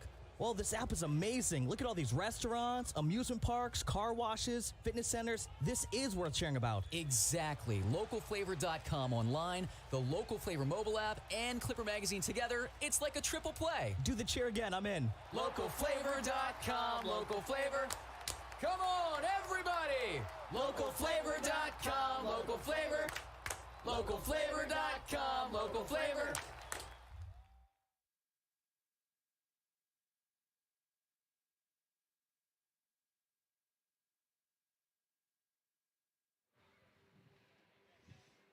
Mansueta will stay in. Johnson still working down in the bullpen, and Trace Lair leads off in the Barnstormers' sixth. Swinging and hitting a pop-up over on the first base side. This appears playable. The wind plays tricks with it. However, Morrison sticks with it and makes the catch while running backwards. Lair has fouled out to start off the sixth inning. Now Anderson Felice will come to the plate. Felice has struck out and hit a comebacker to the mound, a sharp one, not an easy, gentle one-hopper by any means. Mansueta had it deflect off of him, and he had to chase it in back of the mound, but he got a very critical out on that play back in the third inning. Now a called strike to Anderson. It is 0-1. Mansueto working into the sixth. He has checked the Barnstormers on 3 singles, 1 walk, and a hit batter so far. 0-2 now on a foul ball off the bat of Anderson Felice. Colton Shaver waiting on deck for the Barnstormers. Johnson should be ready to go. Meanwhile, the Barnstormers have a right-hander tuning up on their side. 0-2. And the pitch, line drive, and a base hit for Anderson Felice. His streak is alive at 5. And Barnstormers collect their 4th hit off Mansueto. With 1 away, it will be Shaver, who was struck out looking and swinging here tonight.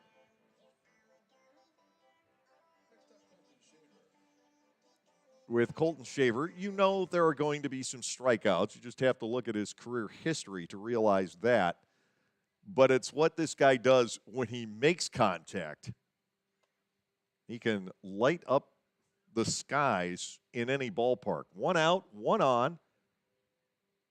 Mansueto ready to go. There's a swing and a miss by the right-handed batting receiver. 0-1. The home run he hit at Gastonia was impressive, but it may not have been as far as the one he hit against the Black Sox at Lebanon Valley College, which you have to figure went a good 450. Now the pitch popped up on the right side and out of play. Quick second strike on Colton Shaver. Kelly Dugan waiting on deck. 3-0 Rockers, all the runs coming in the first 2 innings. The Barnstormers tonight have gotten their leadoff man on in an inning just once, but they've had base runners now for the 5th straight inning. Felice leading from first with 1 out. Colton Shaver bats 0-2, and the pitch is taken off the outside corner for a ball. 1-2 the count. Lancaster has had a couple of runners, 3 runners, in fact, as far as second base in this game. Nobody's gotten to third. Short lead for Felice. Mansueto delivers 1-2. Shaver checks on the swing, and the Rockers do not even bother with an appeal there. 2 balls, 2 strikes. Dugan waiting on deck. Shaver, at this point, just trying to advance an inning. 3 for 18 for Colton on the season. Here is the pitch, fouled off. Mansueto's had to deal with some pretty deep counts here the last 3 innings. Mercedes fought him for a while before popping up to end the 5th inning. Dugan and Zagunis had pretty long at-bats in the 4th. Colton up there, 2 balls, 2 strikes. Pickoff throw to first. Felice taking no chances. The Barnstormers lost Clark in the 5th inning.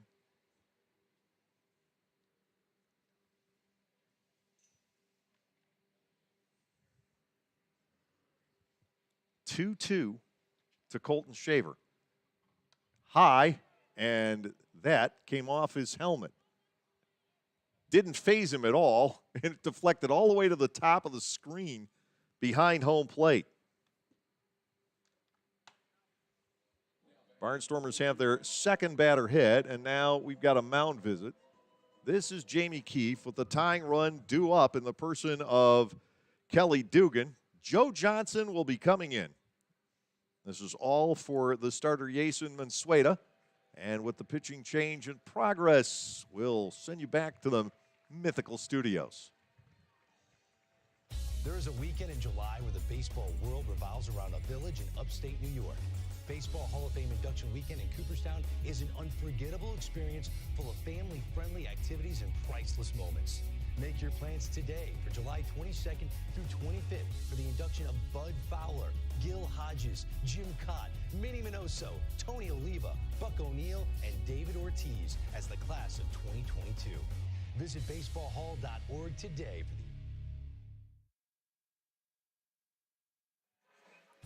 the Well, the Barnstormers. Hey kids, join the coolest club in town, the We'll let you Storm listen to that. Force.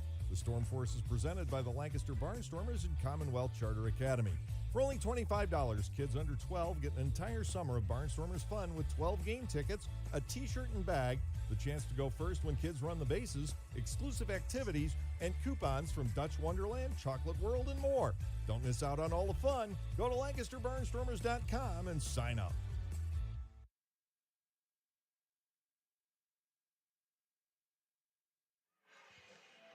Jason Mansueta comes out after 5 1/3 innings. He scatters 4 singles, walks 1, strikes out 6, and hits 2, including Colton Shaver with his final pitch of the night. Anderson Felice, the lead runner at second. Shaver trailing at first base. Third time now that the Barnstormers have had runners at first and second. The second time they've been there with 1 out. Joe Johnson steps in to face the left-handed batting first baseman Kelly Dugan. Johnson in for the 3rd time this year. He's given up 4 hits and 2 runs in 2 innings so far, his 2nd year with the High Point Rockers. Dugan has struck out and walked. 2 runners on with 1 out. Here in the top of the 6th, the Barnstormers again with a shot, and Dugan takes a ball down and away. It trickles free from Galino, but nobody can advance. Ball 1, no strikes. Kelly Dugan, who knocked in 88 runs for the Barnstormers last year, a chance to pick up his first run batted in here in the 2022 campaign. Johnson ready to go. He misses again, and Dugan has a big advantage at 2 balls and no strikes. 85 pitches that count for Mansueta tonight, 60 of which were strikes. That is a high percentage, 71%. And the 2-0, strike taken on the outside corner at the knees. Dugan leaned, kept the bat back, and probably a wise decision to stay away from that pitch. You don't want to roll anything over here. Barnstormers badly in need of a base hit and realistically an extra base hit in this situation. The 2-1 is low. Kelly will take a walk. It would get Zagunis up with the bases loaded. Right now it's 3 balls and a strike on Dugan. Felice with a single into center. Shaver hit by a pitch. And the Barnstormers with an opportunity here in the 6th inning. 3 balls and a strike to Dugan. Johnson fires. That is cut on and missed. Dugan swinging for all there, trying to tie it up himself. Now, it is a full count. Again, a really bad situation to start the runners. 3 balls, 2 strikes to Dugan. Felice off second, Shaver off first. They will hold, and that is fouled away. Kelly Dugan, who hit .258 with 1 home run against the Rockers last year, bats at 3 balls and 2 strikes with 1 away.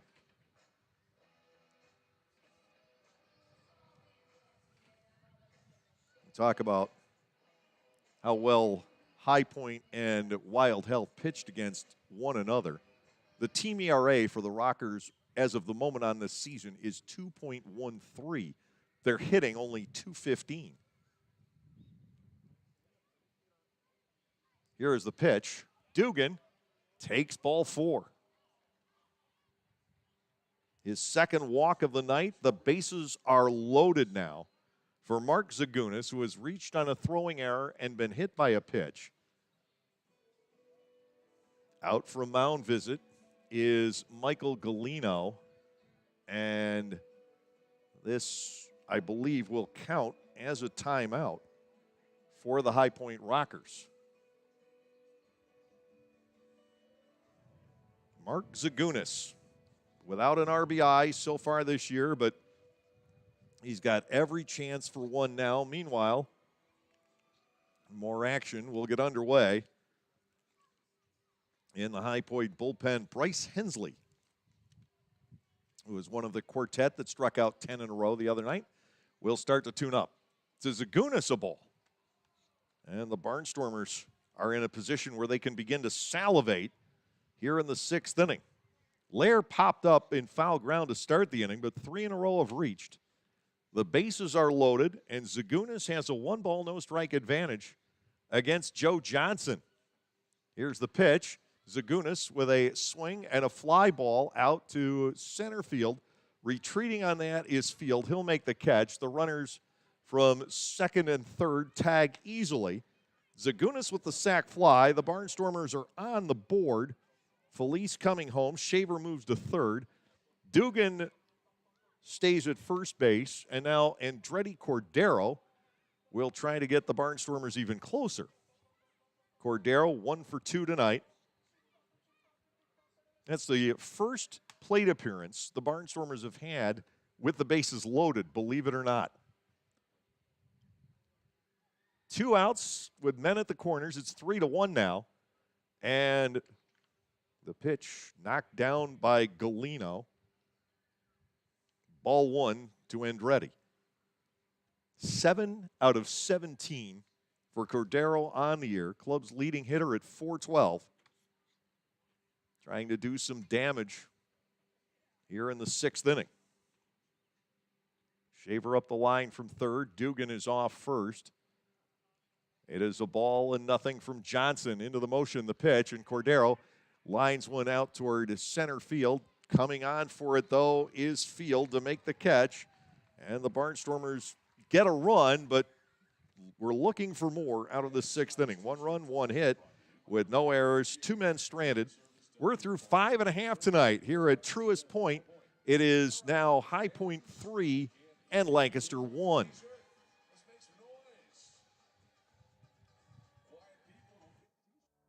Hi everyone, Adam Gochenauer from Gochenauer Appliances, and I'm excited to tell you about a new addition to the Gochenauers family this summer season. We are now selling Titus Gas Grills.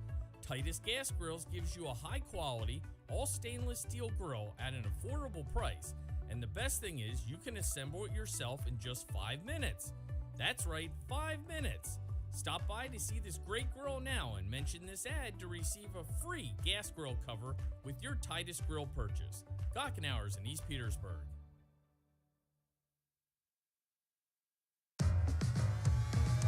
Pennsylvanians are creating their own soundtrack. Thanks to PA Lottery Scratch-Offs, excitement's back. Pennies, nickels, dimes, or quarters, no matter your choice, scratching's always in order. With big top prizes and second chance drawings, thrills await. They're out there calling. If it's excitement you seek and you're looking for action, play the PA Lottery. And keep on scratching. Must be 18 or older. Please play responsibly. Benefits older Pennsylvanians every day.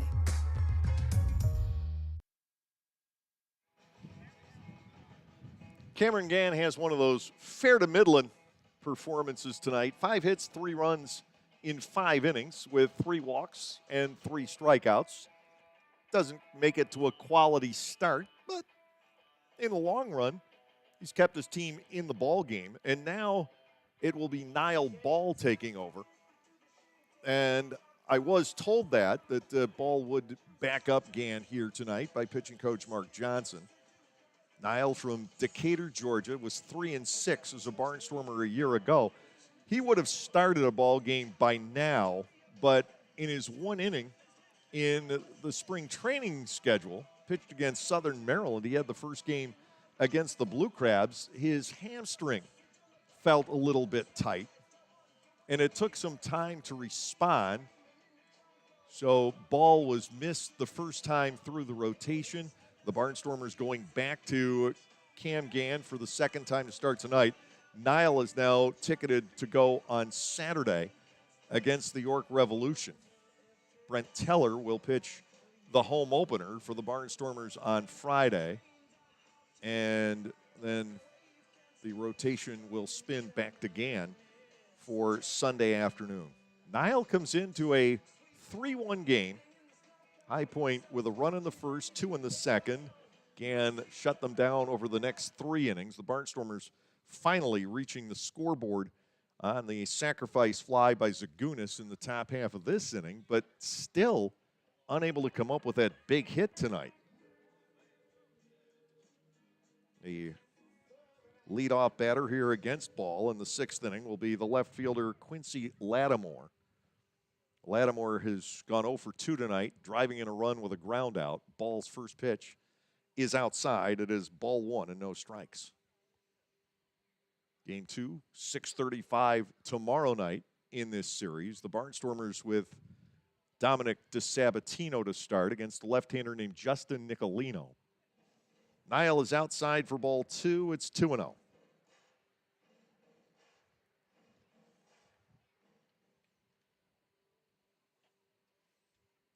Oscar De La Cruz, as there's a chopper foul.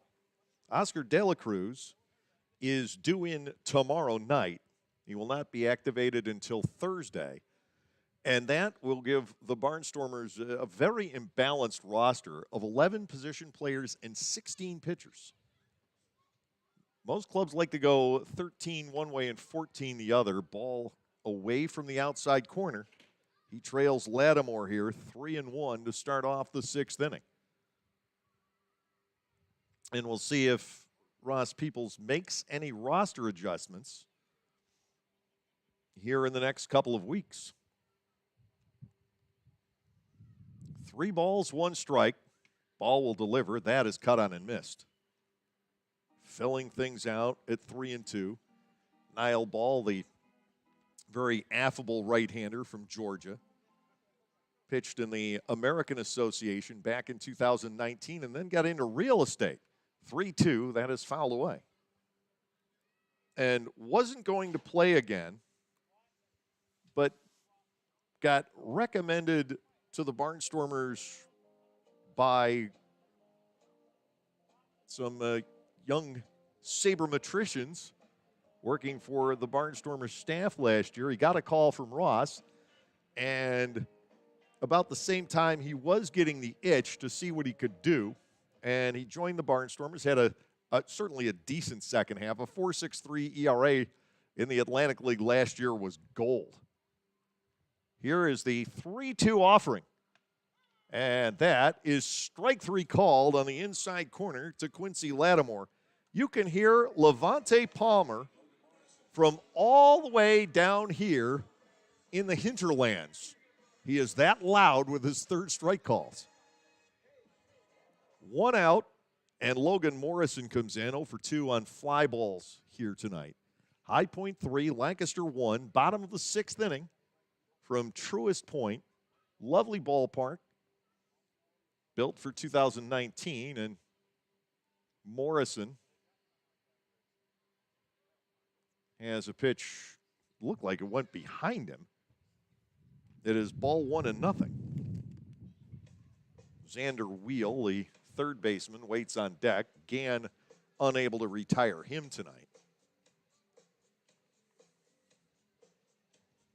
1-0 the count on Morrison. Niall ready to go into the motion. The offering is tagged into right field for a base hit. Couple of bounces out to Zagunis, who will fire it back in. Morrison. Barnstormers arguably just happy to keep him in the ballpark after what he did here this particular series a year ago. 1 out, 1 on. Wheel will come to the plate. He has walked and singled as a run scored. He was also picked off of first base back in the 4th inning. Bryce Hensley tuning up in the bullpen.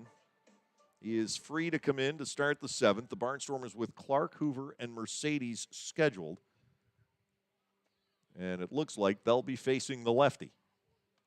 The delivery to the outside corner for a strike called on Wheel, whose last name is W-I-E-L. When I first heard the name Xander Wheel, before I looked up his biography, I thought perhaps he was a player from the Dutch Antilles, somewhere down around Aruba or Curacao. The name kind of sounds that way. Ball gets the inside corner for a 2nd strike. It is 0-2, but no, he is right from the Nashville area. Stayed at home for college, went to Vanderbilt, which of course is one of the nation's premier college baseball programs. Swung on and missed. Second strikeout for Niall Ball.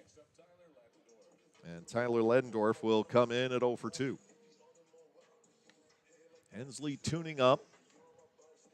The Barnstormers have stuck around tonight. The pitching for Lancaster has been very good. But again, High Point has had a hard time getting untracked offensively this season. Southern Maryland, the club that hasn't. 21 runs in a game against Lexington. The breaking ball back to the inside corner and strike one on Ledendorf. Morrison, the runner at first, with 2 gone. Gann struck out 3. Ball now has fanned 2.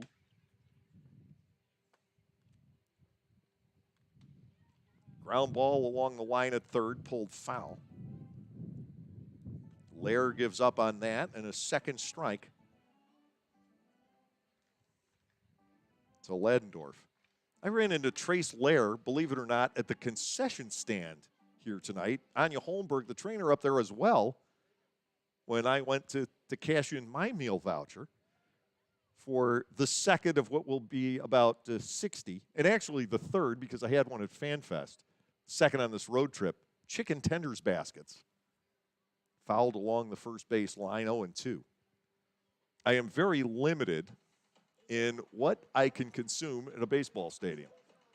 So if I get hungry, chicken tenders and fries, in a lot of cases, are it. Clipper Magazine Stadium, a bit more of a variety. I can go for the pizza. I can go for the salad. 0-2.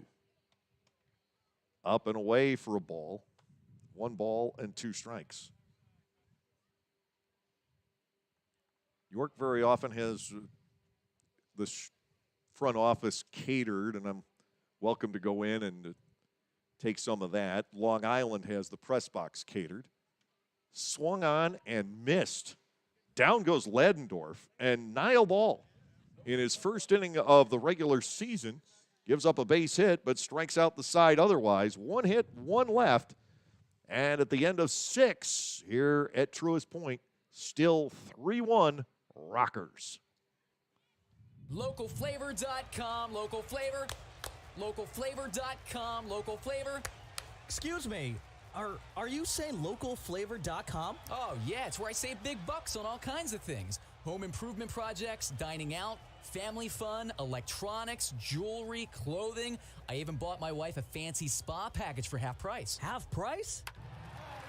Yep, you know all the deals you find in Clipper Magazine. I love Clipper Magazine. Well, they're all on localflavor.com too. And you can get them right on your phone thanks to localflavor.com's mobile app. Here, take a look.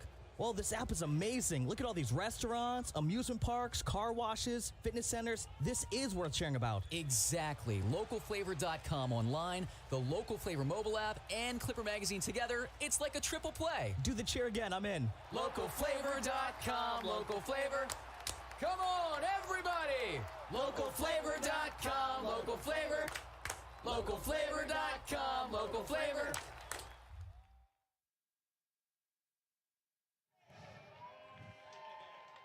We're done with 6 here this evening. High Point with 3 runs on 6 hits, 1 error, and 4 runners left on base. Lancaster a run on 4 hits with an error, and the Barnstormers have stranded 6. Left-hander Bryce Hensley takes over in the top half of the 7th inning. Hensley is from Asheville, North Carolina, a couple hours away from here. 26 years of age, a rather big fella, 6'4", and 215 pounds. And sitting up here above the High Point bullpen as I do, I appreciated Hensley. He caught my eye earlier today. I don't know the man. I've never met him. But he just seems like that really gregarious type that'll make a ball club go. He's the guy who is the game was getting underway, high-fiving all his mates down in the bullpen. Let's go. 26-year-old left-hander for the High Point Rockers. It is the 3rd appearance for Hensley. He's given up 3 hits and a run in 3 innings, with 1 walk and 6 strikeouts. To this point of the season, he has held 1 lead against the Wild-held Genomes. On to lead off here in the 7th is Ladarius Clark. Clark is 1 out of 2 so far here tonight. He has singled and he has struck out looking. He had a lot of company the first couple of innings on the ladder. Barnstormers with 4 hits, all singles here tonight. Hensley into the motion and to Clark. That is a ball off the outside corner, 1-0. Hoover and Mercedes set to follow. The Barnstormers still trail by 2 as we embark on the 7th inning. The pitch is ball 2. And an early positive start for Ladarius Clark on this at-bat.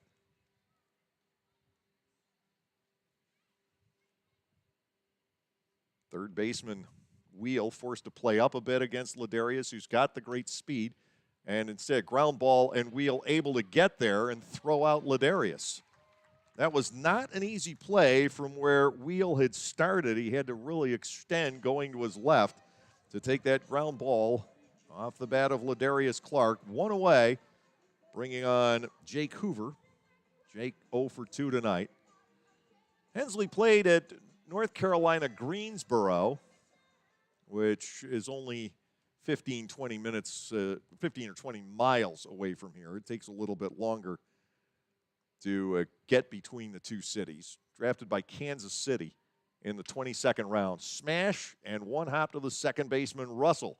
He'll throw out Jake, 2 up and 2 down here in the 7th. And Melvin Mercedes will get his 4th AB of the night. He's 1 out of 3.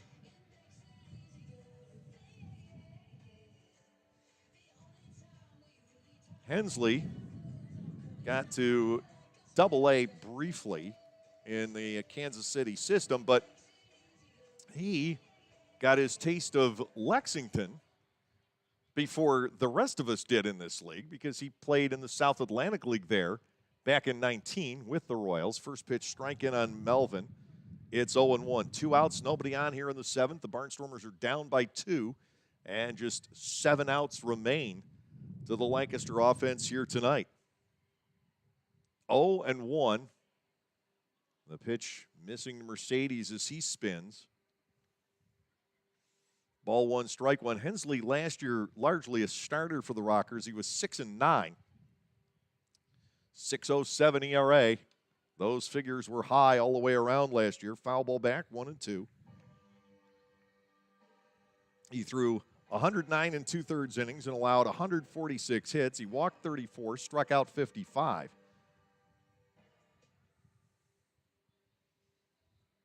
Melvin Mercedes batting at 1-2. The wind, Hensley to the plate, and it's fouled halfway down to me.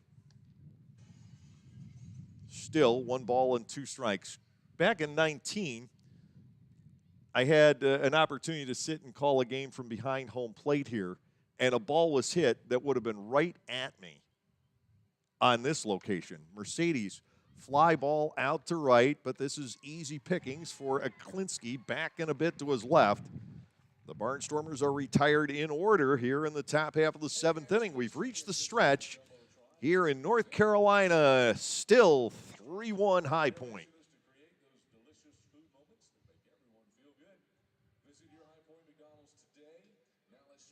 Lancaster County Motors Subaru once again presents the Subaru Outdoor Experience. Located along the first base line, this space welcomes fans to a different experience while attending games. The Subaru Outdoor Experience focuses on creating social engagement among the fans. Fans will identify with the Subaru Outdoor Experience, which includes games like life-size Jenga, shuffleboard, ping pong, giant checkers, and bocce ball, along with an art wall of kayak, bike, and recycling arts parts and information, a dog-kissing booth, a barbershop corner, and opportunities to engage with the local business that made this unique space possible. Come enjoy the games while watching the game. Rock with the 5-time Tony Award-nominated musical Rock of Ages at Dutch Apple Dinner Theater, April 22nd through May 14th. When a development company plans to turn the Sunset Strip into another strip mall, it's up to a group of wannabe rockers to save the day and the music. With music from Styx, Bon Jovi, Poison, and more, Rock of Ages features all your favorite 80s rock anthems and power ballads. How can you resist? Call 717-898-1900 or visit DutchApple.com to reserve your tickets today.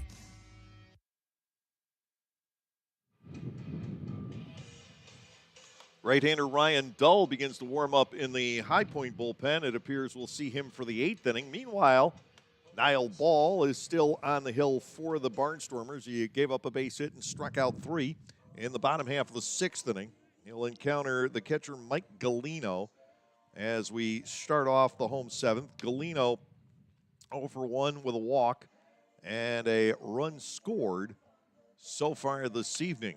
Take a look at the Atlantic League scoreboard while we have a chance. Gastonia is up 8-1 over Wild Health in the top half of the 6th inning. Believe me, that Gastonia team is meaning business here in 2022. They looked awfully good over the weekend.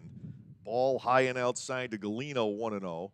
Long Island and Charleston tied 5-5 in the top half of the 8th. Charleston trying to get to 5-0. Strike taken on the outside corner. And the count levels at 1-1. Lexington is pounding York. It's 11-1 in favor of the Legends. They're just in the bottom half of the 4th inning at Wild Health Park. High pop up here on the right side. Drifting back is Mercedes. He is there. Galino is retired. Ball's gotten 4 out of 5. And Aklinski, who has not been retired, will come to the plate.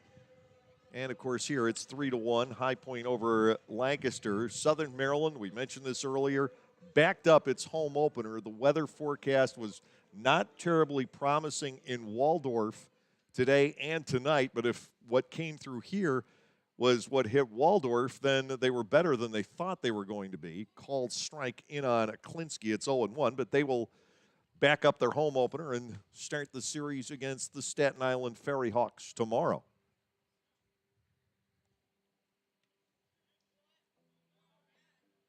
Ball delivers, and I believe it's 1-1, although the scoreboard had the first pitch recorded as a ball. 1 out, nobody on. Johnny Field waits on deck. Niall ready to go. Next offering, that's high. So it is, in fact, 2 balls and a strike. The scoreboard self-correcting. 1 out, nobody on. Aklinski standing in. Ball fires, and he's wide for ball 3. Aklinski hit .318 against the Barnstormers while playing a little bit of everything for the Legends last year, and you can put him just about anywhere. The pitch, high drive to center field, going back on this Clark, still going, turns on the track and makes the catch in front of the 400-foot sign. Aklinski retired. 2 men down. Johnny Field will step in.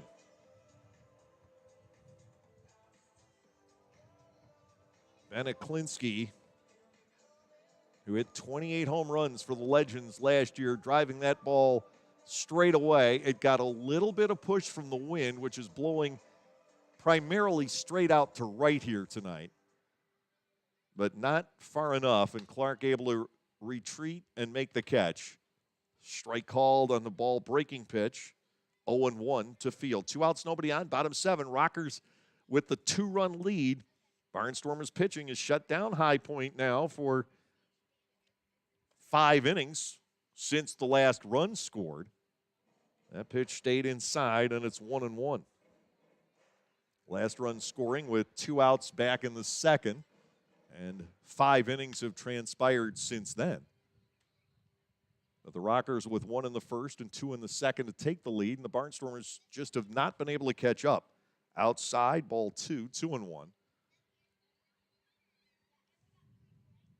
Lancaster with 2 shots left. Lair, Felice, and Shaver scheduled in the top of the 8th inning. The Barnstormers need some extra base hits. I'm talking not so much tonight, although they could use a couple, but over the long haul. This is the 3rd game now where all we have seen have been a couple of Andretti Cordero home runs. And one of those came with 2 outs in the 9th on Sunday, down by 10. A check swing, the Barnstormers will ask for help. They don't get any. And Field now stands in with the count full against Ball. 3-2, 2 outs, nobody to run. Bottom half of inning number 7 here in High Point. Ball peers in, getting the sign from Shaver. The right-hander fires, and that is strike 3 called on the outside corner. You can hear Levante Palmer before you can see him. A 1-2-3 inning for Ball in the 7th. Nile has struck out 4 in his 2 innings of work. We'll flip the columns on the scorecard to the 8th inning. When we come back, it's still High Point 3 and the Stormers 1. There is a weekend in July where the baseball world revolves around a village in upstate New York. Baseball Hall of Fame induction weekend in Cooperstown is an unforgettable experience full of family-friendly activities and priceless moments. Make your plans today for July 22nd through 25th for the induction of Bud Fowler, Gil Hodges, Jim Cott, Minnie Minoso, Tony Oliva, Buck O'Neill, and David Ortiz as the class of 2022. Visit baseballhall.org today for the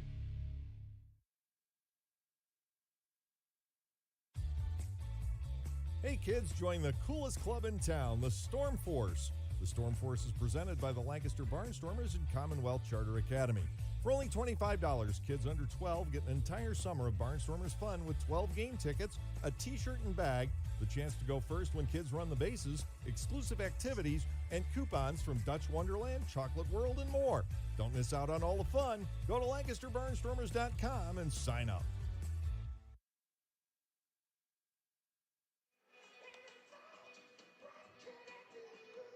5'9" right-hander Ryan Dahl is on for the top half of the 8th inning. Bryce Hensley through the 7th. He got the side in 1-2-3 fashion. Now, the 32-year-old Dahl, who is also from this area, there is a lot of tremendous baseball played in North Carolina. And we talked about it with the Honey Hunters over the weekend, and certainly the case is true with the Rockers as well, probably even more so. Jamie Keefe is able to mine the talent out of the Tar Heel State, and they've got some good ones. Dull, no exception. He has appeared in 171 Major League games over the years with the A's, the Yankees, and very briefly the Blue Jays toward the end of 2019. 8 and 9 in the major leagues with a 4.31 earned run average. Facing Trace Lair, who's 0 for 3 tonight. The wind, the pitch by Dull is errant. And ball 1 to Trace, 1-0. Barnstormers need 2. 3-1 the score. The pitching has been very strong since the 2nd inning for Lancaster. Gann and Ball. The next offering from Dull doesn't quite get there. Trace Lair with a 2-ball and no strike advantage. Getting base runners, not the problem for the Barnstormers tonight. They have left 6 on the bases, trailing 3-1. Here comes the 2-0. Lair with a swing and a miss. 2 balls and 1 strike, but they've only had the leadoff man on once. And again, no extra base hits. Bats haven't quite caught up here over this first week. Lair bats 2-1. The delivery rifled back into the net. The Barnstormers' third baseman batting at 2-2. Felice is on deck. Shaver after him, and Dugan should the inning continue. Ryan Dull played at UNC Asheville collegiately. Was drafted to low by Oakland, 32nd round pick who got to the major leagues. It does happen. 2 balls and 2 strikes. Swing and another foul by Trace Lair. He is lined to right, popped the second, fouled the first. So far in the game tonight, 3 hits in 18 at-bats for Lair. He had a base hit in each of the first 3. Anderson Felice on deck has hit safely in 5 in a row. The pitch, Lair tries to hold on the swing, and he does, says Calvin Baker over at third, filling out the count to the leadoff batter in the 8th inning.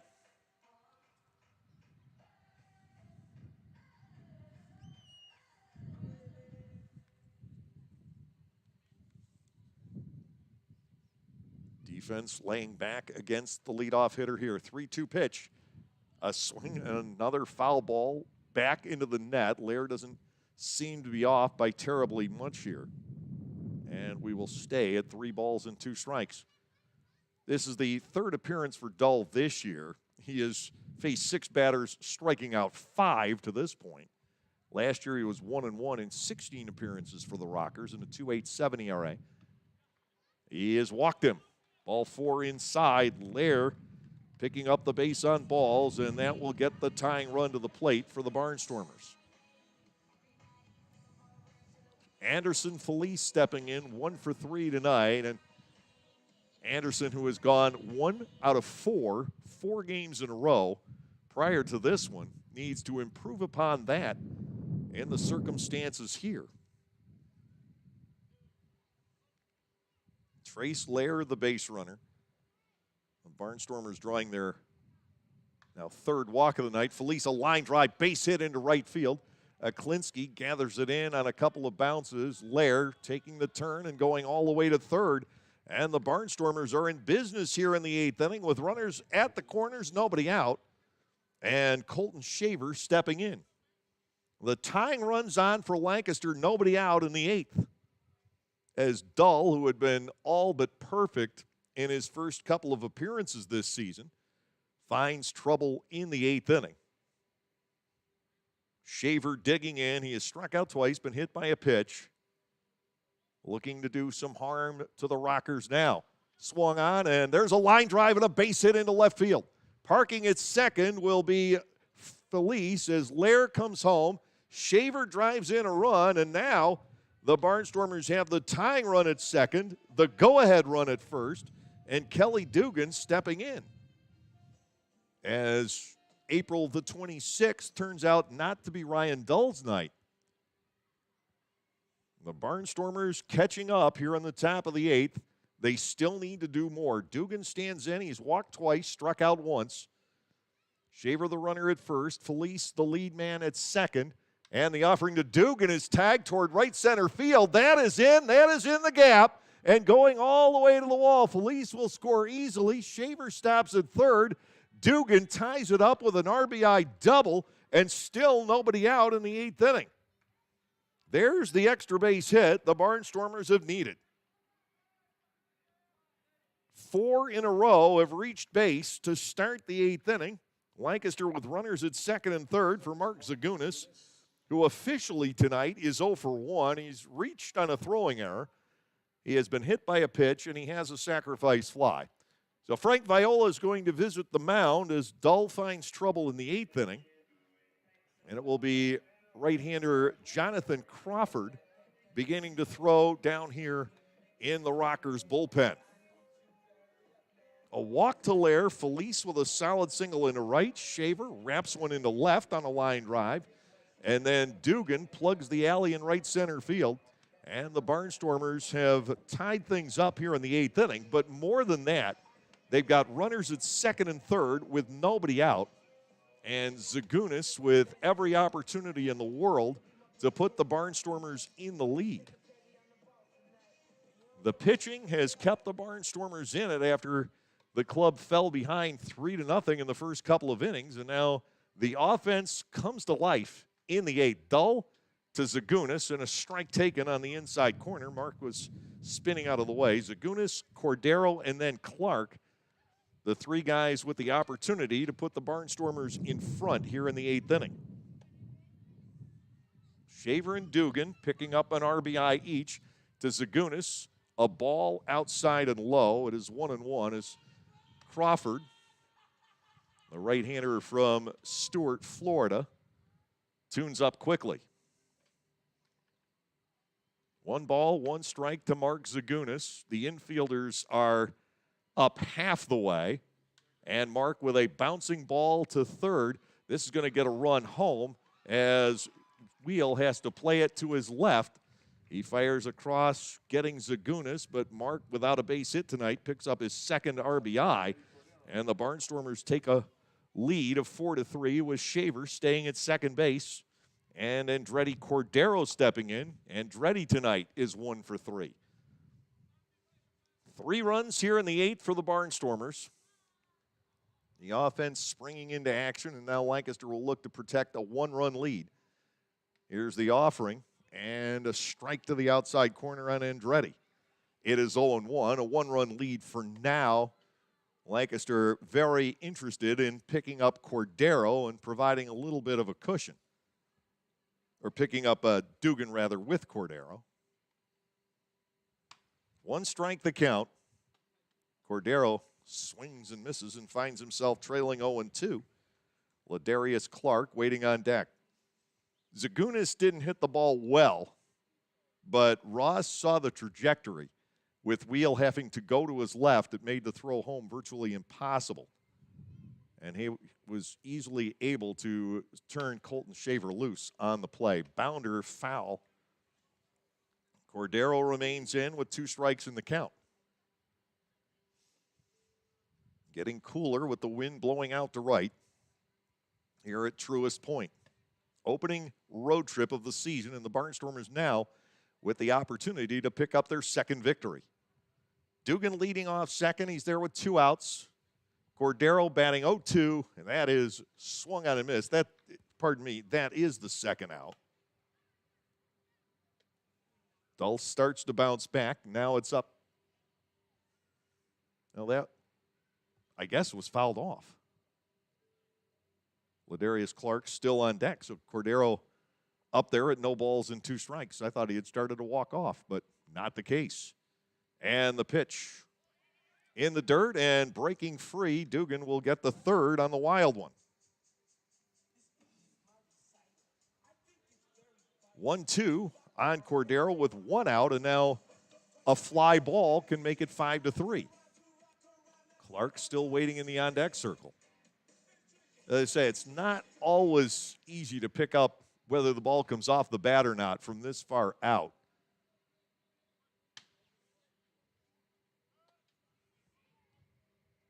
Dugan up the line from 3rd.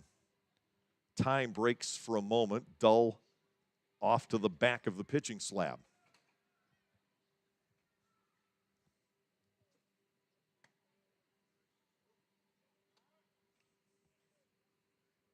Dugan, the runner at 3rd. And to Cordero, swung on and missed. First base is open. They've got to throw down that way. So officially, it is 2-3. Cordero's retired, and if the Barnstormers are to do any more, Clark will have to get it done. 1 out of 3.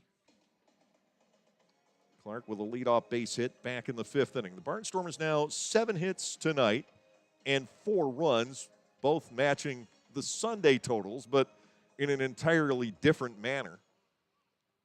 All the offense on Sunday coming on 2 Cordero home runs. Here tonight, Zagunis with a sac fly and an infield out. Shaver and Dugan have RBI hits. 3 runs in the top of the 8th for the Barnstormers to take the lead. Clark stands in with Dugan at 3rd, 2 outs, and Ladarius lays off, ball 1 outside and low.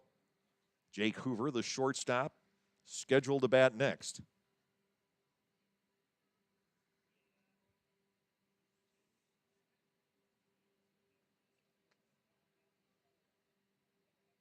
The wind and the delivery. Clark with a swing and a miss. Looked like high heat there from Dull. 1 ball and 1 strike.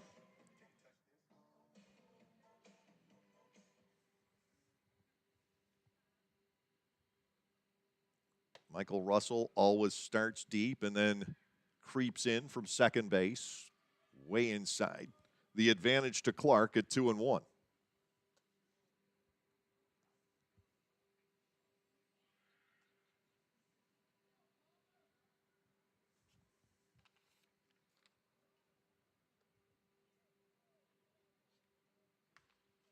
High pop-up, foul territory. Sprinting back on it is the first baseman, Morrison, but unable to catch up to that. The ball, by and large, into the screen. Clark bats at 2 balls and 2 strikes.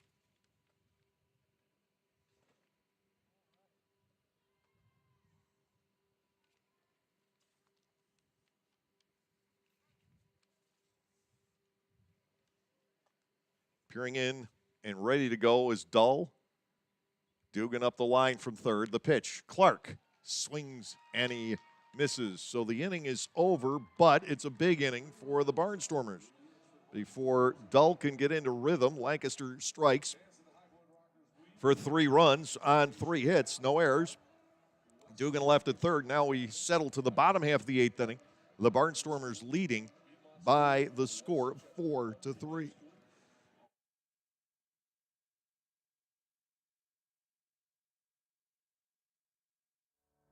Hi everyone, Adam Gochenauer from Gochenauer Appliances, and I'm excited to tell you about a new addition to the Gochenauers family this summer season. We are now selling Titus Gas Grills. Titus Gas Grills gives you a high quality, all stainless steel grill at an affordable price, and the best thing is you can assemble it yourself in just 5 minutes. That's right, 5 minutes. Stop by to see this great grill now and mention this ad to receive a free gas grill cover with your Titus grill purchase. Gochenauers in East Petersburg.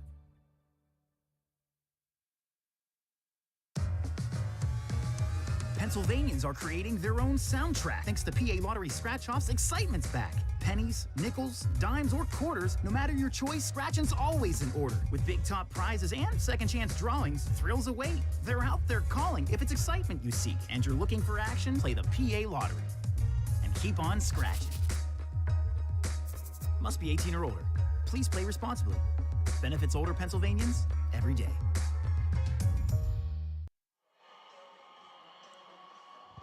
Lower half of the 8th, and Mark Zipchinski has come on to try and set things up for, you'd have to think, Scott Schumann in the 9th inning. Zipchinski enters play for the 3rd time as a Barnstormer, the veteran major leaguer.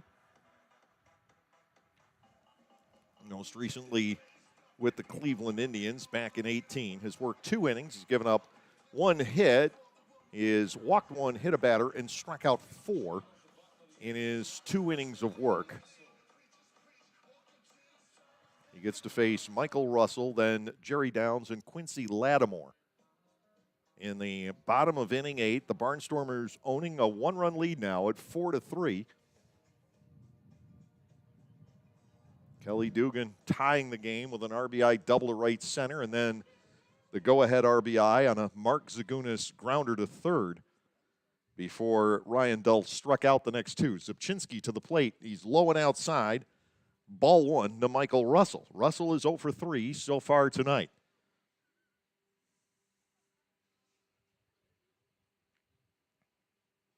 The left-hander, born in Oak Lawn, Illinois, grew up in California, lives in Arizona, delivers a strike. It is 1-1. In the major leagues, lefties hit in the 220s off of him during his long career, over 500 appearances, swung on and missed, and he's got Russell at 1-2.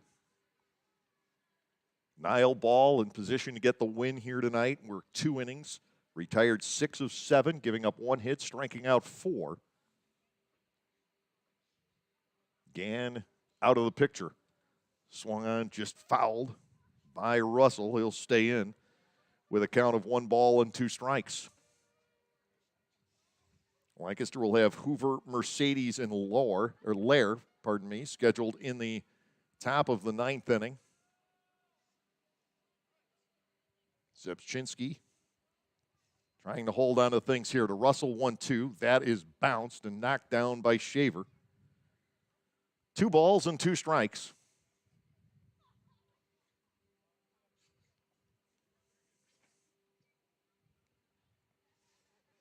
Talked at length about how good, I believe, the Barnstormers' back end of the bullpen is. They've held on to the 1 lead. Now it's 3-2 as Zipchinski misses to Russell. They nailed it down very nicely back on Thursday. Zipchinski, Graham, and Schumann at that point. Here's the payoff in a big pitch, and it is ball 4, so the tying run is on to start off the 8th inning. Jerry Downs, the left-handed batting DH, comes in 1 for 3 in the ball game here tonight. Russell has 1 stolen base so far on the year. Well, the Barnstormers and Zipchinski will have to keep an eye on him. You need to keep this runner at first base. Very, very important to do so. 4-3, tying run on, nobody out. Zipchinski to Downs. There is a swing and a miss. A 7-pitch walk picked up by Russell. Zipchinski had been ahead in the count at 1-2. Downs the lefty, batting at 0-1. The pitch swung on and fouled away. A second strike to Downs, coming off a big season last year for the Rockers. He was not here the first time we played them. He had 18 at-bats against the Barnstormers, but 8 hits. No home runs, though. Runner at first base with nobody out. Zipchinski 0-2 on Downs, and that is trickled foul behind the plate. So we continue at no balls and 2 strikes. Lancaster trying to hold a 1-run lead here in the bottom of the 8th inning after striking for 3 in the top of the frame. Zipchinski looks toward first. He'll work to the plate, and this is hit high to right field. Little trouble, or it shouldn't be any trouble for Zagunas. He makes the catch. There is out number 1 with Quincy Lattimore stepping in. Lattimore 0 for 3.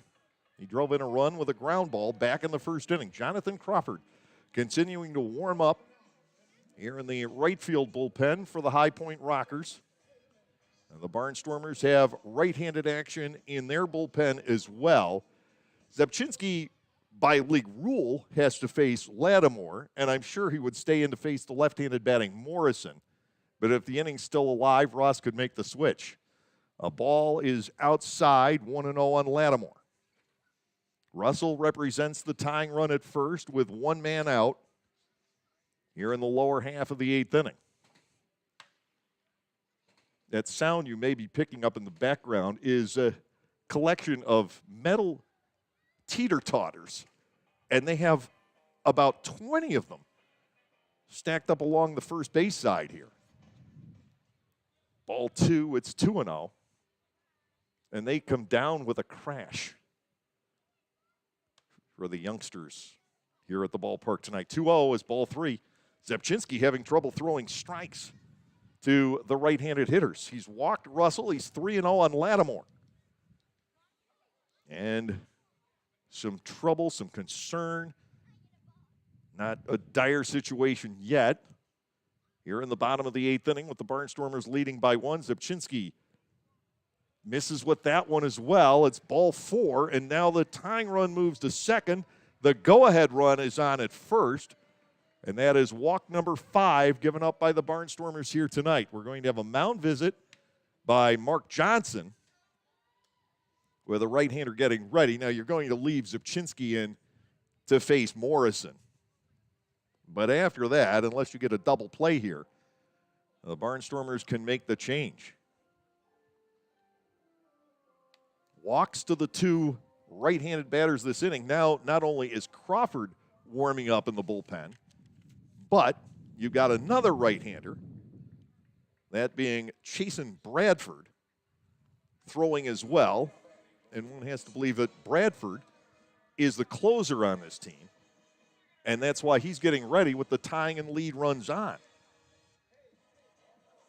You have the opportunity, perhaps, for the Rockers to go to him instead in the 9th inning. Even if they tie the ball game, they might decide on Bradford. Here's the left-handed batting Morrison to face Zipchinski, and it is strike 1 on the outside corner. Left on left hasn't been an issue for Zepp tonight, but well, he's walked the 2 right-handed batters. The first one, Russell, on 7 pitches, but Lattimore on 4. First and second with 1 out. A 1-strike count on the veteran Logan Morrison.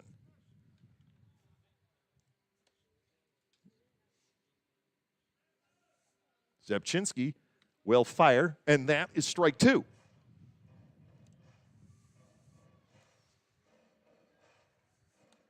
No balls and 2 strikes to Logan Morrison. At some point or another, these two had to face each other at the major league level. And the pitch is low. Taking off before that pitch is Russell. And now the tying run is at third. Michael Russell with his second stolen base of the year. 1 ball, 2 strikes. The count to Logan Morrison. A sac fly or a ground ball that does not result in a double play will tie the game, as will any kind of base hit here. 1 and 2. Xander Wheel, the third baseman, waits on deck. Zepchinski looks toward first. He'll come to the plate and miss. 2 balls and 2 strikes.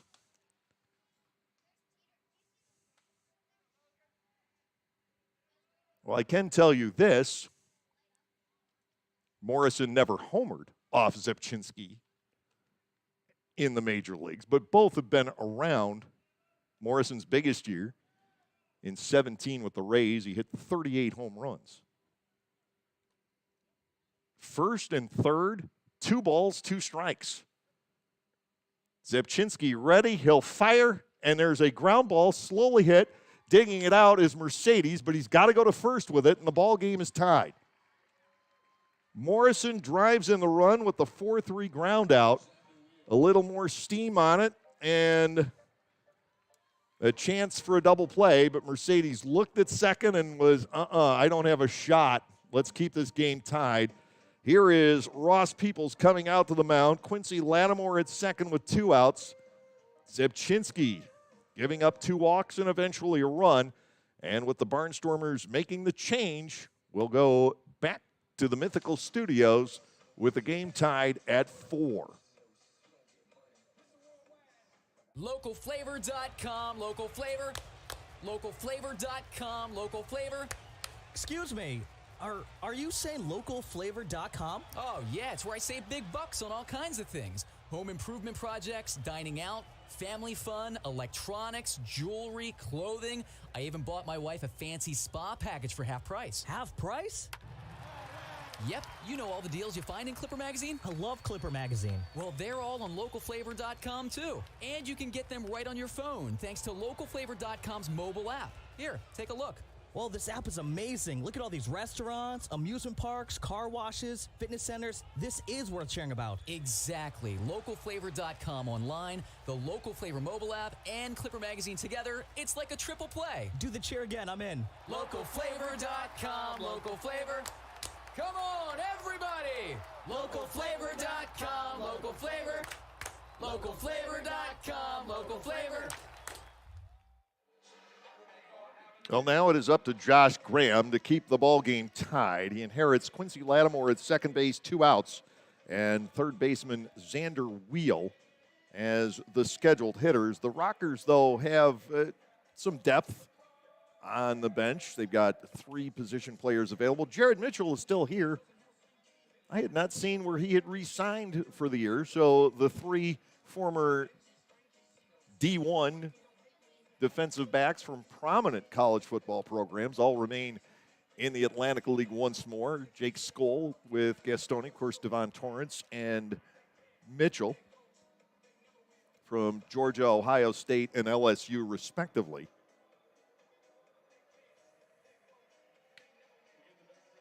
Josh Graham, the right-hander, has come on. He has been awfully good so far this year, but he's walked 3 in 2 innings.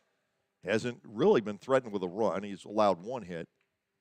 He's got to get Wheel and get this game to the 9th tied. Lattimore at second with 2 gone as the native of Roseburg, Oregon, comes into action. Mark Zepchinski walks 2. He's been charged with a run. First run, the back end of the bullpen is given up in either the one game where they held the lead or mop-up roles in the last 3.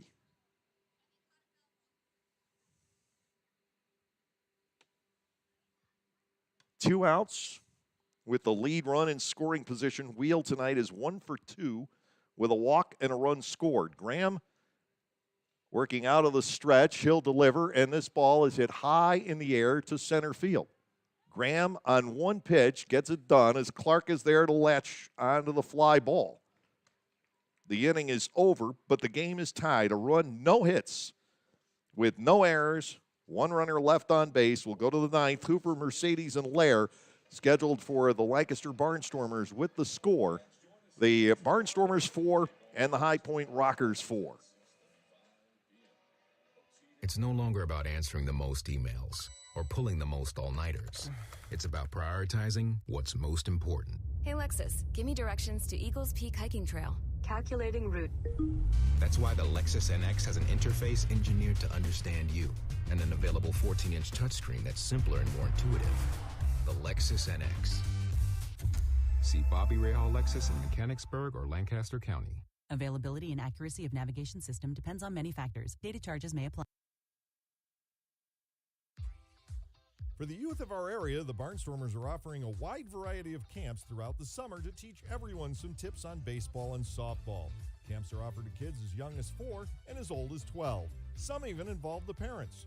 They run from June 11th all the way through September 17. For more information, go to LancasterBarnstormers.com and click on the Youth Baseball tab. All presented by Orthopedic Associates of Lancaster and Play It Again Sports. Celebrate the history of our national pastime at the National Baseball Hall of Fame and Museum in Cooperstown. See priceless treasures that will bring your baseball memories to life. Connect with events that have shaped and changed the game and our country. Our stories to tell, your memories to share. Plan your family visit today at baseballhall.org. See you in Cooperstown, where the journey becomes legend. We weren't sure which right-hander we would see once we got to the 9th inning.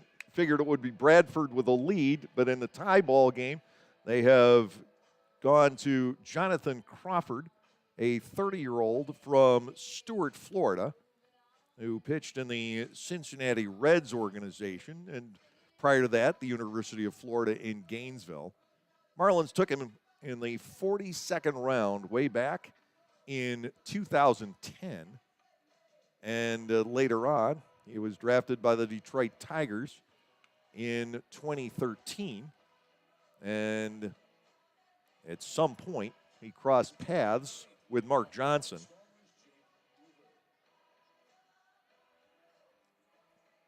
Jake Hoover, Melvin Mercedes, and Trace Lair scheduled against Crawford here in the 9th inning. He came to the Rockers last year and went 4-0 with a 2.70 ERA in 21 relief outings, gave up just 14 hits, walked 13, struck out 33 in 23 and a third innings. The batter is Hoover. He's 0 for 3. The motion, the pitch sails high for a ball. It's 1-0. Barnstormers with 4 runs on 7 hits, High Point 4 runs on 6 hits. Walks have created issues for both bullpens. Here's the 1-0 fastball, and that is a strike to the outside third. Hoover batting at 1-1. Jake trying to pick up his first base hit of the year, trying to get on base for the first time and get something stirring for the Barnstormers in this 9th inning. The next offering, missing, perhaps a little low, perhaps a little inside. 2-1. The count on Hoover. The Lancaster slick fielding shortstop, glad to be back out there tonight.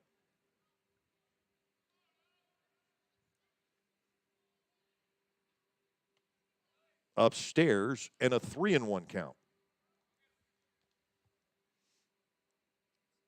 Jake really didn't look good coming off the bus on Thursday night, and you were hoping that was not going to be a long-term injury like the shoulder injury was last September, knocked him out for the rest of the year. And the 3-1 delivery, that is cut on and missed. We go to a full count starting off here in the 9th inning.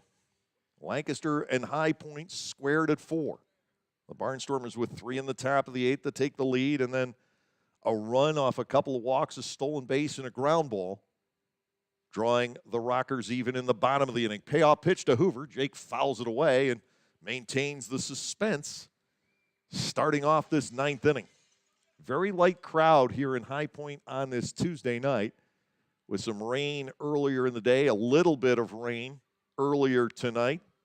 Glad I was able to protect the equipment, and I got some extra trash bags just in case the rain continued, but it did not. Here is the 3-2. Hoover takes strike 3 called on the outside corner. A huge decision rendered in favor of the High Point Rockers there.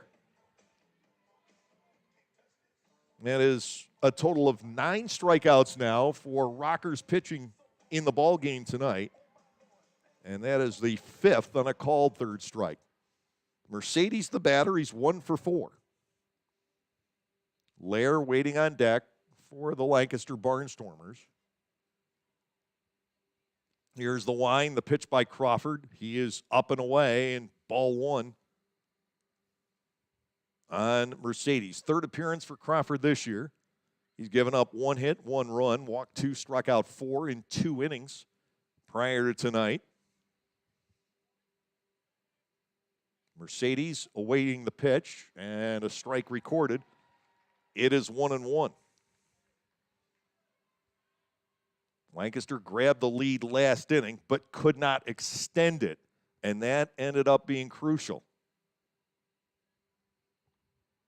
Dull bounced back and struck out Cordero and Clark in succession, with Kelly Dugan over at 3rd base with an insurance tally. Ball 2, outside and low, 2 balls and a strike, with Lair waiting on deck.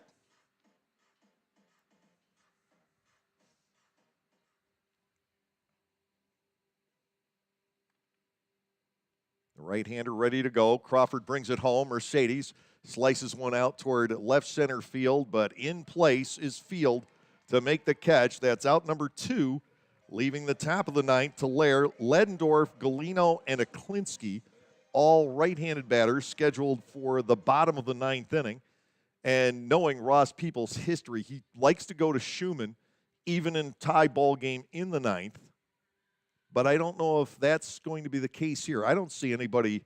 Well, there is somebody throwing lightly for the Barnstormers. Graham could stay in the game in a tie score. Now to Lair. The fastball lights up the outer third, and it's 0-1. Barnstormers trying to pull out a close one here tonight. Not only have we seen the first erased lead of the season, we have seen the second all in 1 inning. No lead changes the entire 4-game series at Gastonia. And Lancaster has come from behind tonight, and now so has High Point. And we're very much undecided here in the 9th inning. 2 outs. Lair takes a ball up, and it's 2-1 to Trace. Left-handed batting 3rd baseman who did homer in the first spring training game, reaching the deck at Clipper Magazine Stadium. 3:39 down the line and right here in High Point. It's going to play shorter than that tonight. Bouncing ball is foul. Trace Lair batting at 2-2. Anderson Felice, the only Barnstormer with a multi-hit game in this one, waits on deck. Lair batting with an even count. Crawford ready to go. Here is the wind, the pitch. Trace fouls it to the net toward the 3rd base side. We will continue at 2 balls and 2 strikes. This game was pretty quickly paced through 7 innings. It's slowed down, but we've had a lot of excitement in the process. Still 2-2 from Crawford to Lair. And the pitch, Trace stays away from it. And it is ball 3 off the outside corner. Full count. Second of the inning. Hoover was caught looking at a third strike to open it. 3-2, the motion. Crawford to the plate, and he loses him on the base on balls. Trace Lair is aboard for the second consecutive inning on a walk. Fourth walk drawn by the Barnstormers tonight. 2 others have been hit by pitches. Anderson Felice will be the batter. He is 2 for 4 and has scored 2.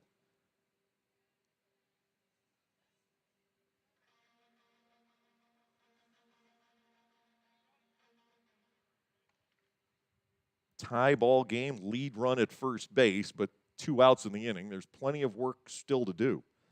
Pickoff throw to first, and back in standing is Lair.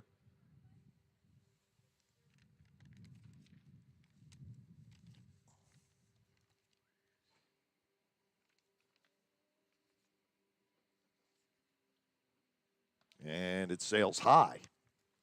Felice gets ahead at ball 1 and no strikes. Lair has stolen as many as 26 bases in a year. That was in 2018 at the Class A level in the Oakland organization.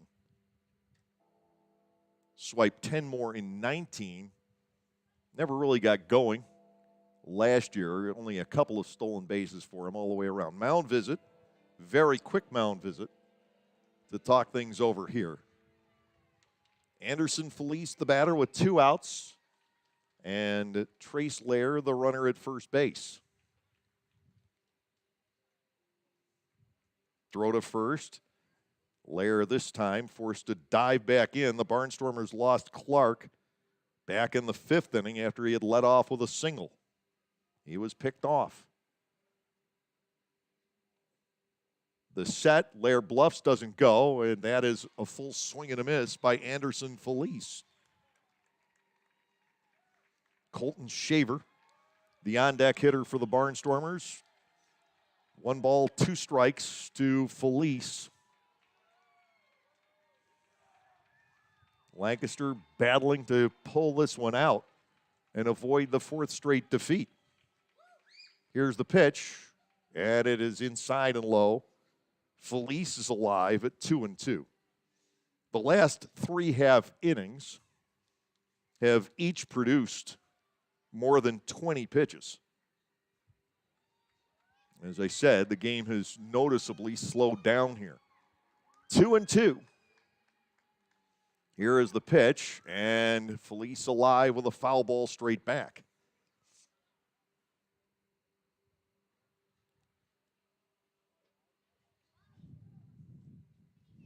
Two doubles back in the 2nd inning for High Point. The Barnstormers got their first extra base hit on a double by Dugan in the 8th. And we're knotted at 4. This game, by and large, statistically, has been pretty square all the way around. To Felice, 2-2, and that is strike 3 called.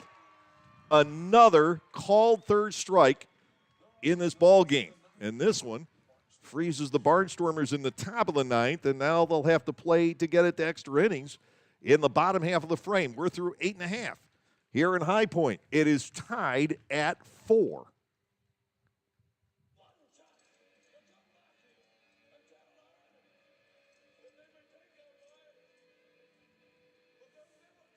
This season offers a whole line of new items from Otto's Hospitality. Dig into the world-famous Nathan's Hot Dogs. Take a trip to Otto's Cantina for a walking taco or your favorite adult beverage. Enjoy a helmet of Otto's meatballs or a sausage with peppers from the Broken Bat Deck. For the sweet tooth, there are jumbo chocolate chip cookies, Skyline cotton candy, and ice cream novelties. Or simply snack on Emma's popcorn in a variety of exciting flavors. What a great way to savor your time at the ballpark, courtesy of Otto's. There is a weekend in July where the baseball world revolves around a village in upstate New York. Baseball Hall of Fame induction weekend in Cooperstown is an unforgettable experience full of family-friendly activities and priceless moments. Make your plans today for July 22nd through 25th for the induction of Bud Fowler, Gil Hodges, Jim Cott, Minnie Minoso, Tony Oliva, Buck O'Neill, and David Ortiz as the class of 2022. Visit baseballhall.org today for the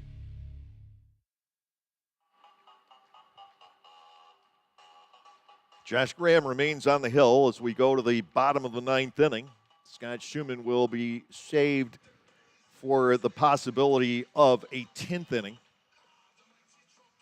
If we get there, we still have the runner going to second base to start the extra frames, and Anderson Felice would take the spot at second base to get the 10th inning started. Graham, the former Atlanta Braves farmhand, got the fly ball out of Xander Wheel on the first pitch he threw to help the Barnstormers escape the eighth, but not before the tying run had come across the plate on the ground out by Logan Morrison. Right-hander Chasen Bradford throwing once again in the Rockers bullpen, so we would expect to see him in the top of the 10th inning. Once you get to this point of a game tied, there's no longer a safe situation for the closer, so at that point, especially if he needs work, you might as well go to him. Especially a guy like Schumann, who strikes out a lot of batters, is the guy you want in the extra innings, because with that runner at second base, you want to pick up a strikeout or two and pin in there. Here is Tyler Ladendorf. He is 0 for 3 tonight, a fly out, a foul out, and a strikeout. Big swing on the first pitch and a foul ball away. It is 0-1.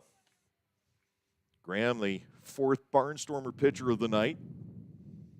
The Rockers have used 5. We're in the bottom of the ninth in a 4-4 tie. The Rockers look to walk off here. Inside on Ladendorf.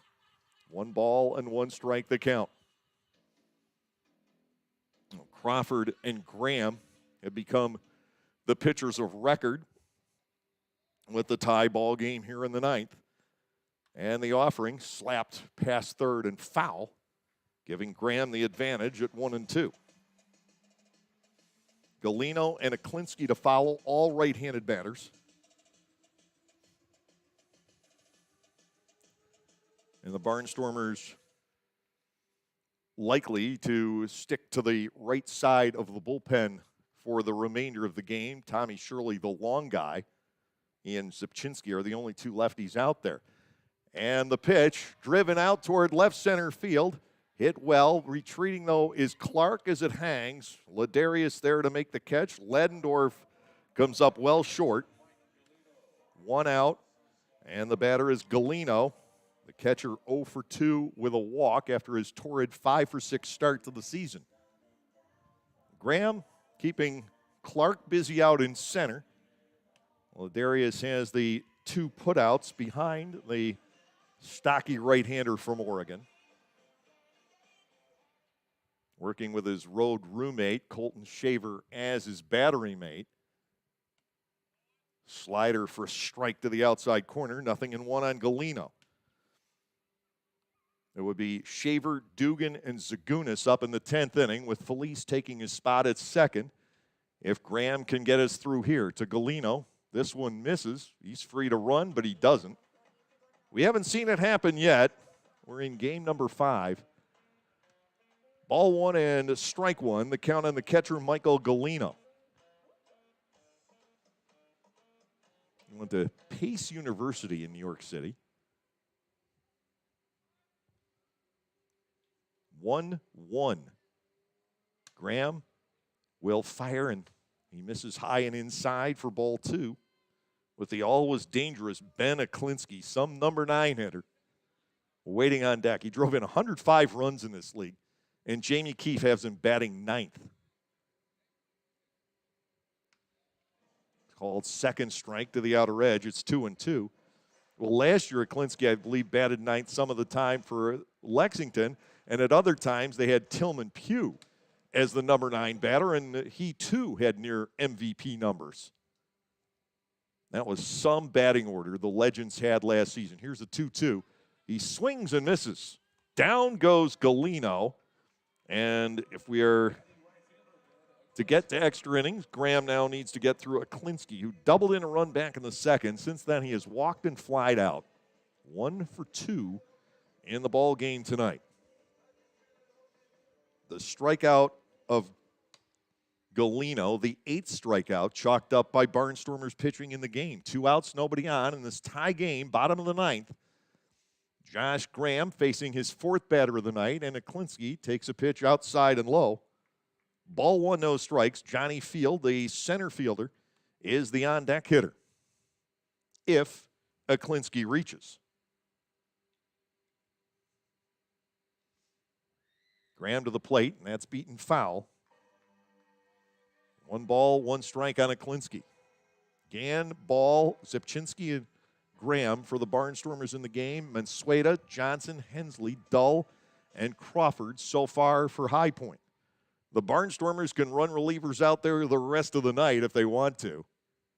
And the pitch, that breaks to the outside corner. A dandy from Graham, and he's ahead of Aklinski at a ball and 2 strikes. And they get another pitcher in tomorrow night to be activated Thursday in Oscar De La Cruz, finally able to get into the country.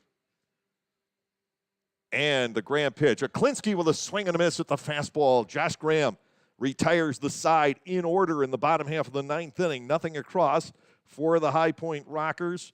It will be Chasen Bradford coming in for the top half of the 10th inning. We're through 9. We go to extra frames for the first time this year. The scoreboard reading, the Barnstormers 4 and the High Point Rockers 4.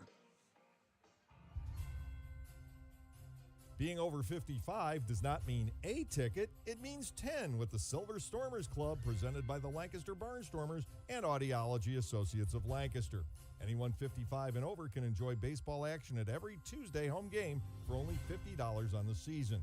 That is nearly a 70% savings. Members also receive a special Silver Stormers t-shirt to wear proudly at the stadium.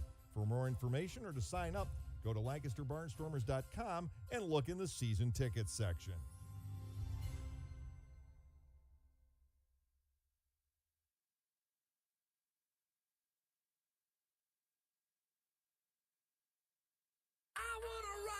Rock with the 5-time Tony Award-nominated musical Rock of Ages at Dutch Apple Dinner Theater, April 22nd through May 14th. When a development company plans to turn the Sunset Strip into another strip mall, it's up to a group of wannabe rockers to save the day and the music. With music from Styx, Bon Jovi, Poison, and more, Rock of Ages features all your favorite 80s rock anthems and power ballads. How can you resist? Call 717-898-1900 or visit DutchApple.com to reserve your tickets today.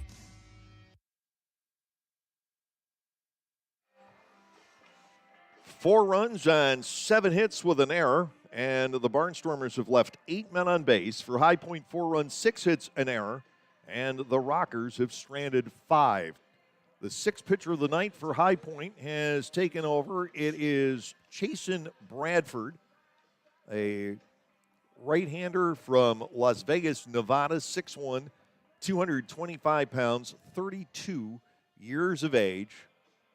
Drafted by the Mets late in 2011 out of Central Florida. Got to the big leagues with the Mets in 17, and then later on with Seattle. He is 7-0 at the major league level. Chance for a save here tonight. It's the first opportunity he's had. 2 innings, 1 hit. He has hit a batter and struck out 2. Anderson Felice has taken his spot at second. The batter is Colton Shaver. And before the first pitch, Bradford backs away. Shaver with a key RBI base hit that made it 3-2 back in the 8th inning. A single left. He's 1 out of 3 in the ball game. He's also been hit by a pitch. It's incumbent to get the runner home from second as the visiting club in the top half of one of these extra innings. Fouled back, and it's no balls and a strike to Shaver. If you don't, then the strategy comes out. You can just play for that 1 run as the home team. And there's about a 70% chance that that home team will win in the bottom half of the 10th inning, just going by the empirical data I've seen. No large-scale studies, of course. Ball 1 is outside. 1 ball, 1 strike to Shaver. Kelly Dugan, who tied the game with a double back in the 8th inning, waits on deck. Bradford's had good numbers at the big league level. 7-0, 3.89 ERA, 102 hits in 104 innings, 31 walks, and 76 strikeouts. Got into 46 games with the Mariners in 2018. The pitch, and Shaver hits a ground ball to short. The runner will be looked back, and Shaver is thrown out 6-3. Felice forced to stay at second base. Lancaster can't advance the man, and now Kelly Dugan steps in. Dugan's reached his last 3 trips, 2 walks, and the RBI double back in the 8th inning. Now the Barnstormers really need to go to work as the Shaver at bat does not advance Anderson Felice. A lot of extra inning success depends on what part of the lineup comes up. Swung on and missed. It is 0-1. Aklinski will be the runner in the bottom of the inning. And then Field, Russell, and Downs at the top of the order will step in. No balls, 1 strike to Kelly Dugan. Bradford to the plate. He is off the mark there, and it's 1 ball, 1 strike. Mark Zagunis on deck for the Barnstormers here in the 10th inning. Bonus baseball tonight as we've reached the 3-hour mark, but it's taken the 10th inning to do it. Felice leads off second, and a Dugan swinging a pop-up into foul territory, and this is playable. The third baseman coming on, and Wheel is there to make the catch. Dugan has fouled out, and now it is up to Zagunis to get this run across, or the Barnstormers will be in definitely a jam once we get to the bottom half of the 10th inning. There is action in the bullpen. Certainly looks like Schumann from way across the field. I would expect that it is, and Scott would be out there trying to pick up some strikeouts. Zagunis has driven in 2 runs tonight, but he's 0 for 2. The RBIs coming on outs. And productive outs can be essential. Felice leads off second, and Zagunis has to spin out of the way, ball 1. Now it takes a base hit or some mishap on the part of the High Point defense. They made an error back in the 2nd inning. The only error committed against the Barnstormers outside of that 1-inning opening night. Here's the pitch, and Zagunis is going to slap this on the right side. He becomes an easy out for Russell. 4-3. The Barnstormers don't score the run. They don't move the runner in the top half of the 10th inning. It's no runs, no hits, no errors, and a man left on base. So we will go to the bottom of the 10th. Ben Aklinski will take his spot at second. I'll expect to see Scott Schumann coming in. I believe that's who is warming up. And as we head there, it's still 4-4. Are you sick and tired of washers that don't use enough water or take 2 hours to clean and don't last more than a few years? Well, come into Gockenauer's in East Petersburg now and let us show you the Speed Queen commercial grade laundry. Built the old-fashioned way with warranties up to 7 full years. Gockenauer's will deliver and install your new Speed Queen, and we know you'll be fully satisfied with your purchase. Gockenauer's in East Petersburg, your hometown dealer for 73 years.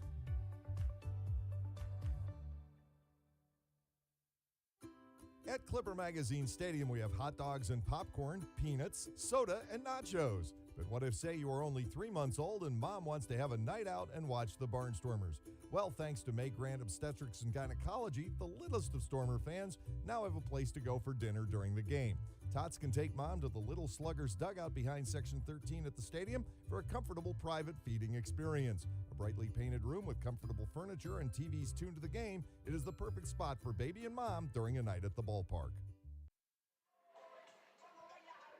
Scott Schumann on for the bottom half of the 10th inning. It's not a save opportunity for him. It is a save the game opportunity, save the Barnstormers' chances opportunity. But he will have Ben Aklinski at second base, nobody out to start the inning, and he's got to get through the top of the order for the High Point Rockers. And because the Barnstormers did not score, you're likely to see a bunt attempt for Field, to try and get the runner to third with one away, and then it puts all the pressure on the Barnstormers defense. Schumann with a save opening night on Thursday. It's been his only appearance. It wasn't his sharpest. He gave up a hit and a walk, struck out one, and we talked about some of the quirky base running plays we've seen the first few days of the season. Well, we had one there also when Zach Jarrett, after dumping a pop fly base hit down the right field line with his club trailing by 3 in the 9th inning, and the tying run about to come to the plate, he tried to go to second, and Melvin Mercedes was able to nab him, and that took all the starch out of that inning for the Gastonia Honey Hunters. And they never did score. The Barnstormers ended up winning 5-2. So Aklinski has taken his spot at second. Scott Schumann, who is the Atlantic League's all-time ERA leader and strikeouts per 9-inning leader among pitchers who have thrown 200 or more innings in this league, comes in for the 233rd time into an Atlantic League game. He's not quite to the top 10 there. If Fields swings away and delivers a base hit, it's likely to win the game for the Rockers. Here's the motion. Schumann to the plate, and there's a chip shot out to right. Zagunis will be there for the catch, and the runner Aklinski played it halfway. There will be no advancement. There will be no throw as Field flies out to right. So 1 pitch, 1 out. Michael Russell comes in. 0 for 3 with a walk and a run scored. So, just like the Barnstormers in the top of the inning, there's an out that doesn't move a runner. Russell scored the tying run back in the bottom half of the 8th, now trying to win it for the High Point Rockers. Scott Schumann into his motion. The pitch moves the right-handed batter back out of the way. It's ball 1. Lefty batting Jerry Downs waiting on deck. Ball game on the line in the bottom of the 10th, but Schumann has picked up that all-important first out. He has 25 saves as a Barnstormer, getting the closing role toward the very end of the 19 season and carrying it all through last year, but he just didn't get that many opportunities for saves. He was named the Atlantic League's closer of the year, though he saved only 19, well behind the league leader, Jim Fuller. But otherwise, Schumann's numbers were much better. Ball 2 missing, and it's 2-0 on Russell. Walks the undoing of the Barnstormers in the 8th inning. And it's a left-handed batter and Downs to follow, so Schumann certainly wants to get the right-handed batter. He misses with ball 3, and now it's 3-0.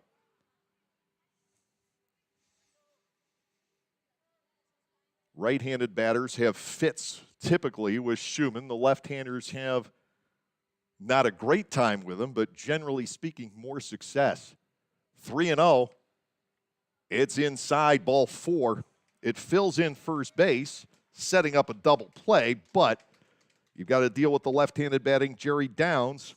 Downs 1 for 4 here tonight. 4-4 in the bottom of the 10th inning. The Rockers have runners at first and second with 1 out. That walk was not planned.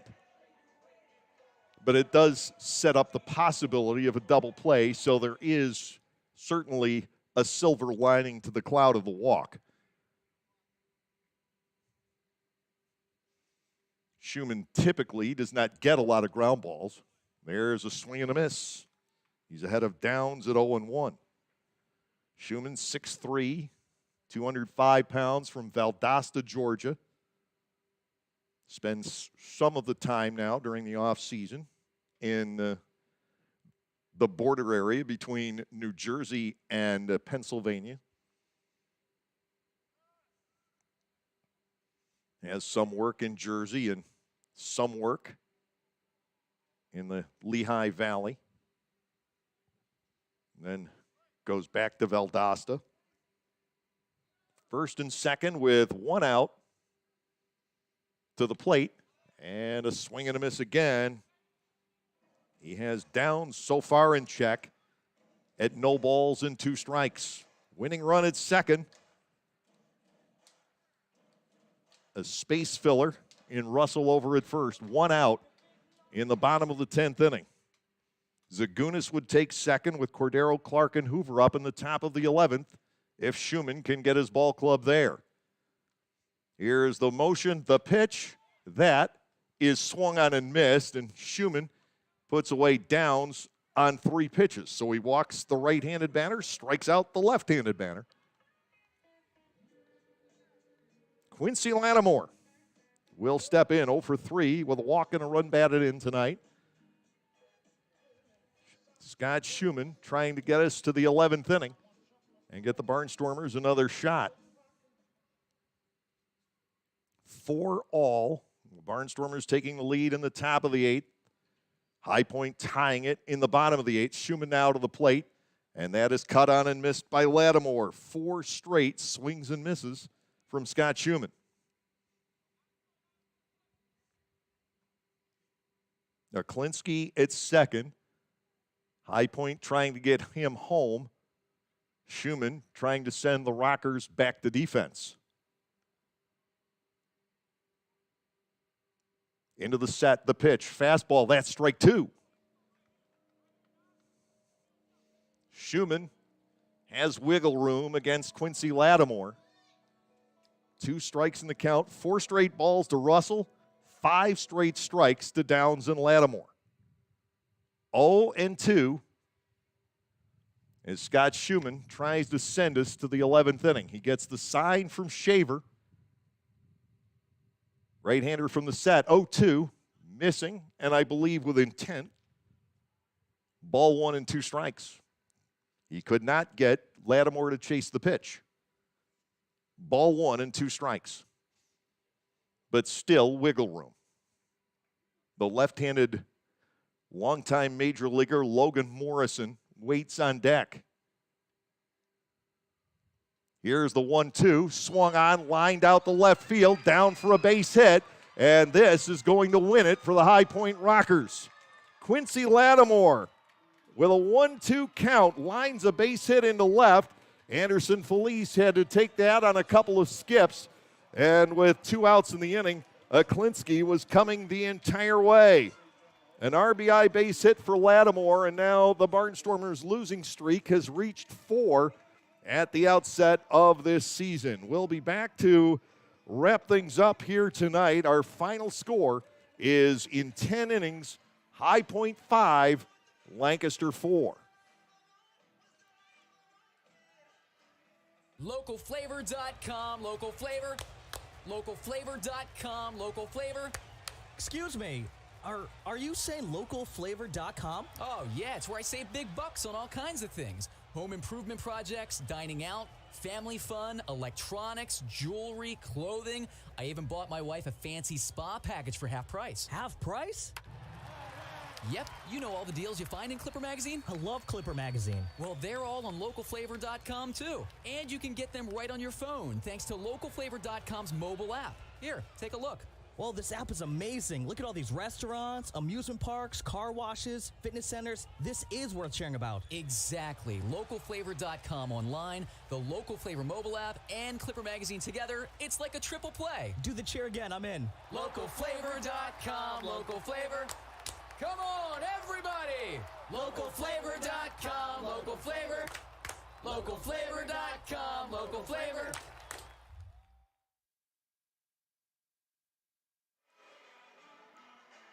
A close one tonight. At one point, it looked like the Barnstormers might be able to steal this one from the High Point Rockers, but Lancaster, over the years, has had a hard time holding leads in this ballpark, and it happened again tonight. The Rockers tie it against Zubchinski in the 8th, win it against Schumann in the 10th inning. 5 runs, 7 hits, an error, and 7 left for the Rockers. For the Barnstormers, 4 runs on 7 hits with 1 error, and 9 men left on base. Chasen Bradford with the win. Scott Schumann tagged with the loss here this evening. There were no home runs in the game. Obviously, no save on the walk-off. The time of the ball game, 3 hours, 12 minutes. And the crowd tonight here at Truist Point, 1,218, watching the Rockers go to 3-2 on the year, while the Barnstormers fall to 1-5. 4. The Rockers jumped ahead early in the bottom half of the first inning. Johnny Field led off with a single to left and got to second as the ball skipped past Anderson Felice. Michael Russell grounded to short without the runner advancing. Jerry Downs banged a base hit into right, putting men at first and third. Downs stole second to stay out of the double play. The move worked as Quincy Lattimore grounded to short, driving in the run for the 1-0 lead. The Rockers would strike for 2 in the bottom half of the second inning. Walks to Xander Wheel and Michael Galino setting the stage. Ben Aklinski doubled in 1 to give the Rockers a 2-0 lead. Then Aklinski thought he could move up on a pitch that bounced, but it bounced off of Colton Shaver back toward the mound. The lead runner, Michael Galino, went nowhere, and Aklinski ended up getting caught in the rundown and tagged out, and that gave Gann a critical second out, but still the Rockers able to score the third run of the game as Johnny Field doubled into the left field corner. Gann settled down from there. He and Niall Ball twirling 5 shutout innings in the middle portion of the game, and that kept the Barnstormers in it. Lancaster able to score once in the 6th inning on a bases-loaded sacrifice fly from Mark Zagunis. And then in the 8th, Lancaster surged ahead against Ryan Dull, who got off to a sluggish start in that 8th inning. He walked Trace Lair. Anderson Felice singled into right with Lair turning and going to third. Colton Shaver singled in 1 run to make it 3-2. And then Kelly Dugan tied the ball game with a double to the gap in right center field. Shaver stopping at third. He would score on an infield out by Zagunis. The Barnstormers were up 4-3.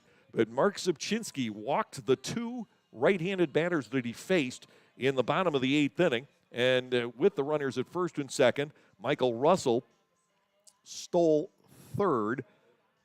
He would score on a ground out by Logan Morrison. That tied the game at 4. Josh Graham kept the slate clean for an inning and a third. He retired all 4 batters that he faced. The Barnstormers could not move Anderson Felice in the top half of the 10th inning. He was left stranded at second.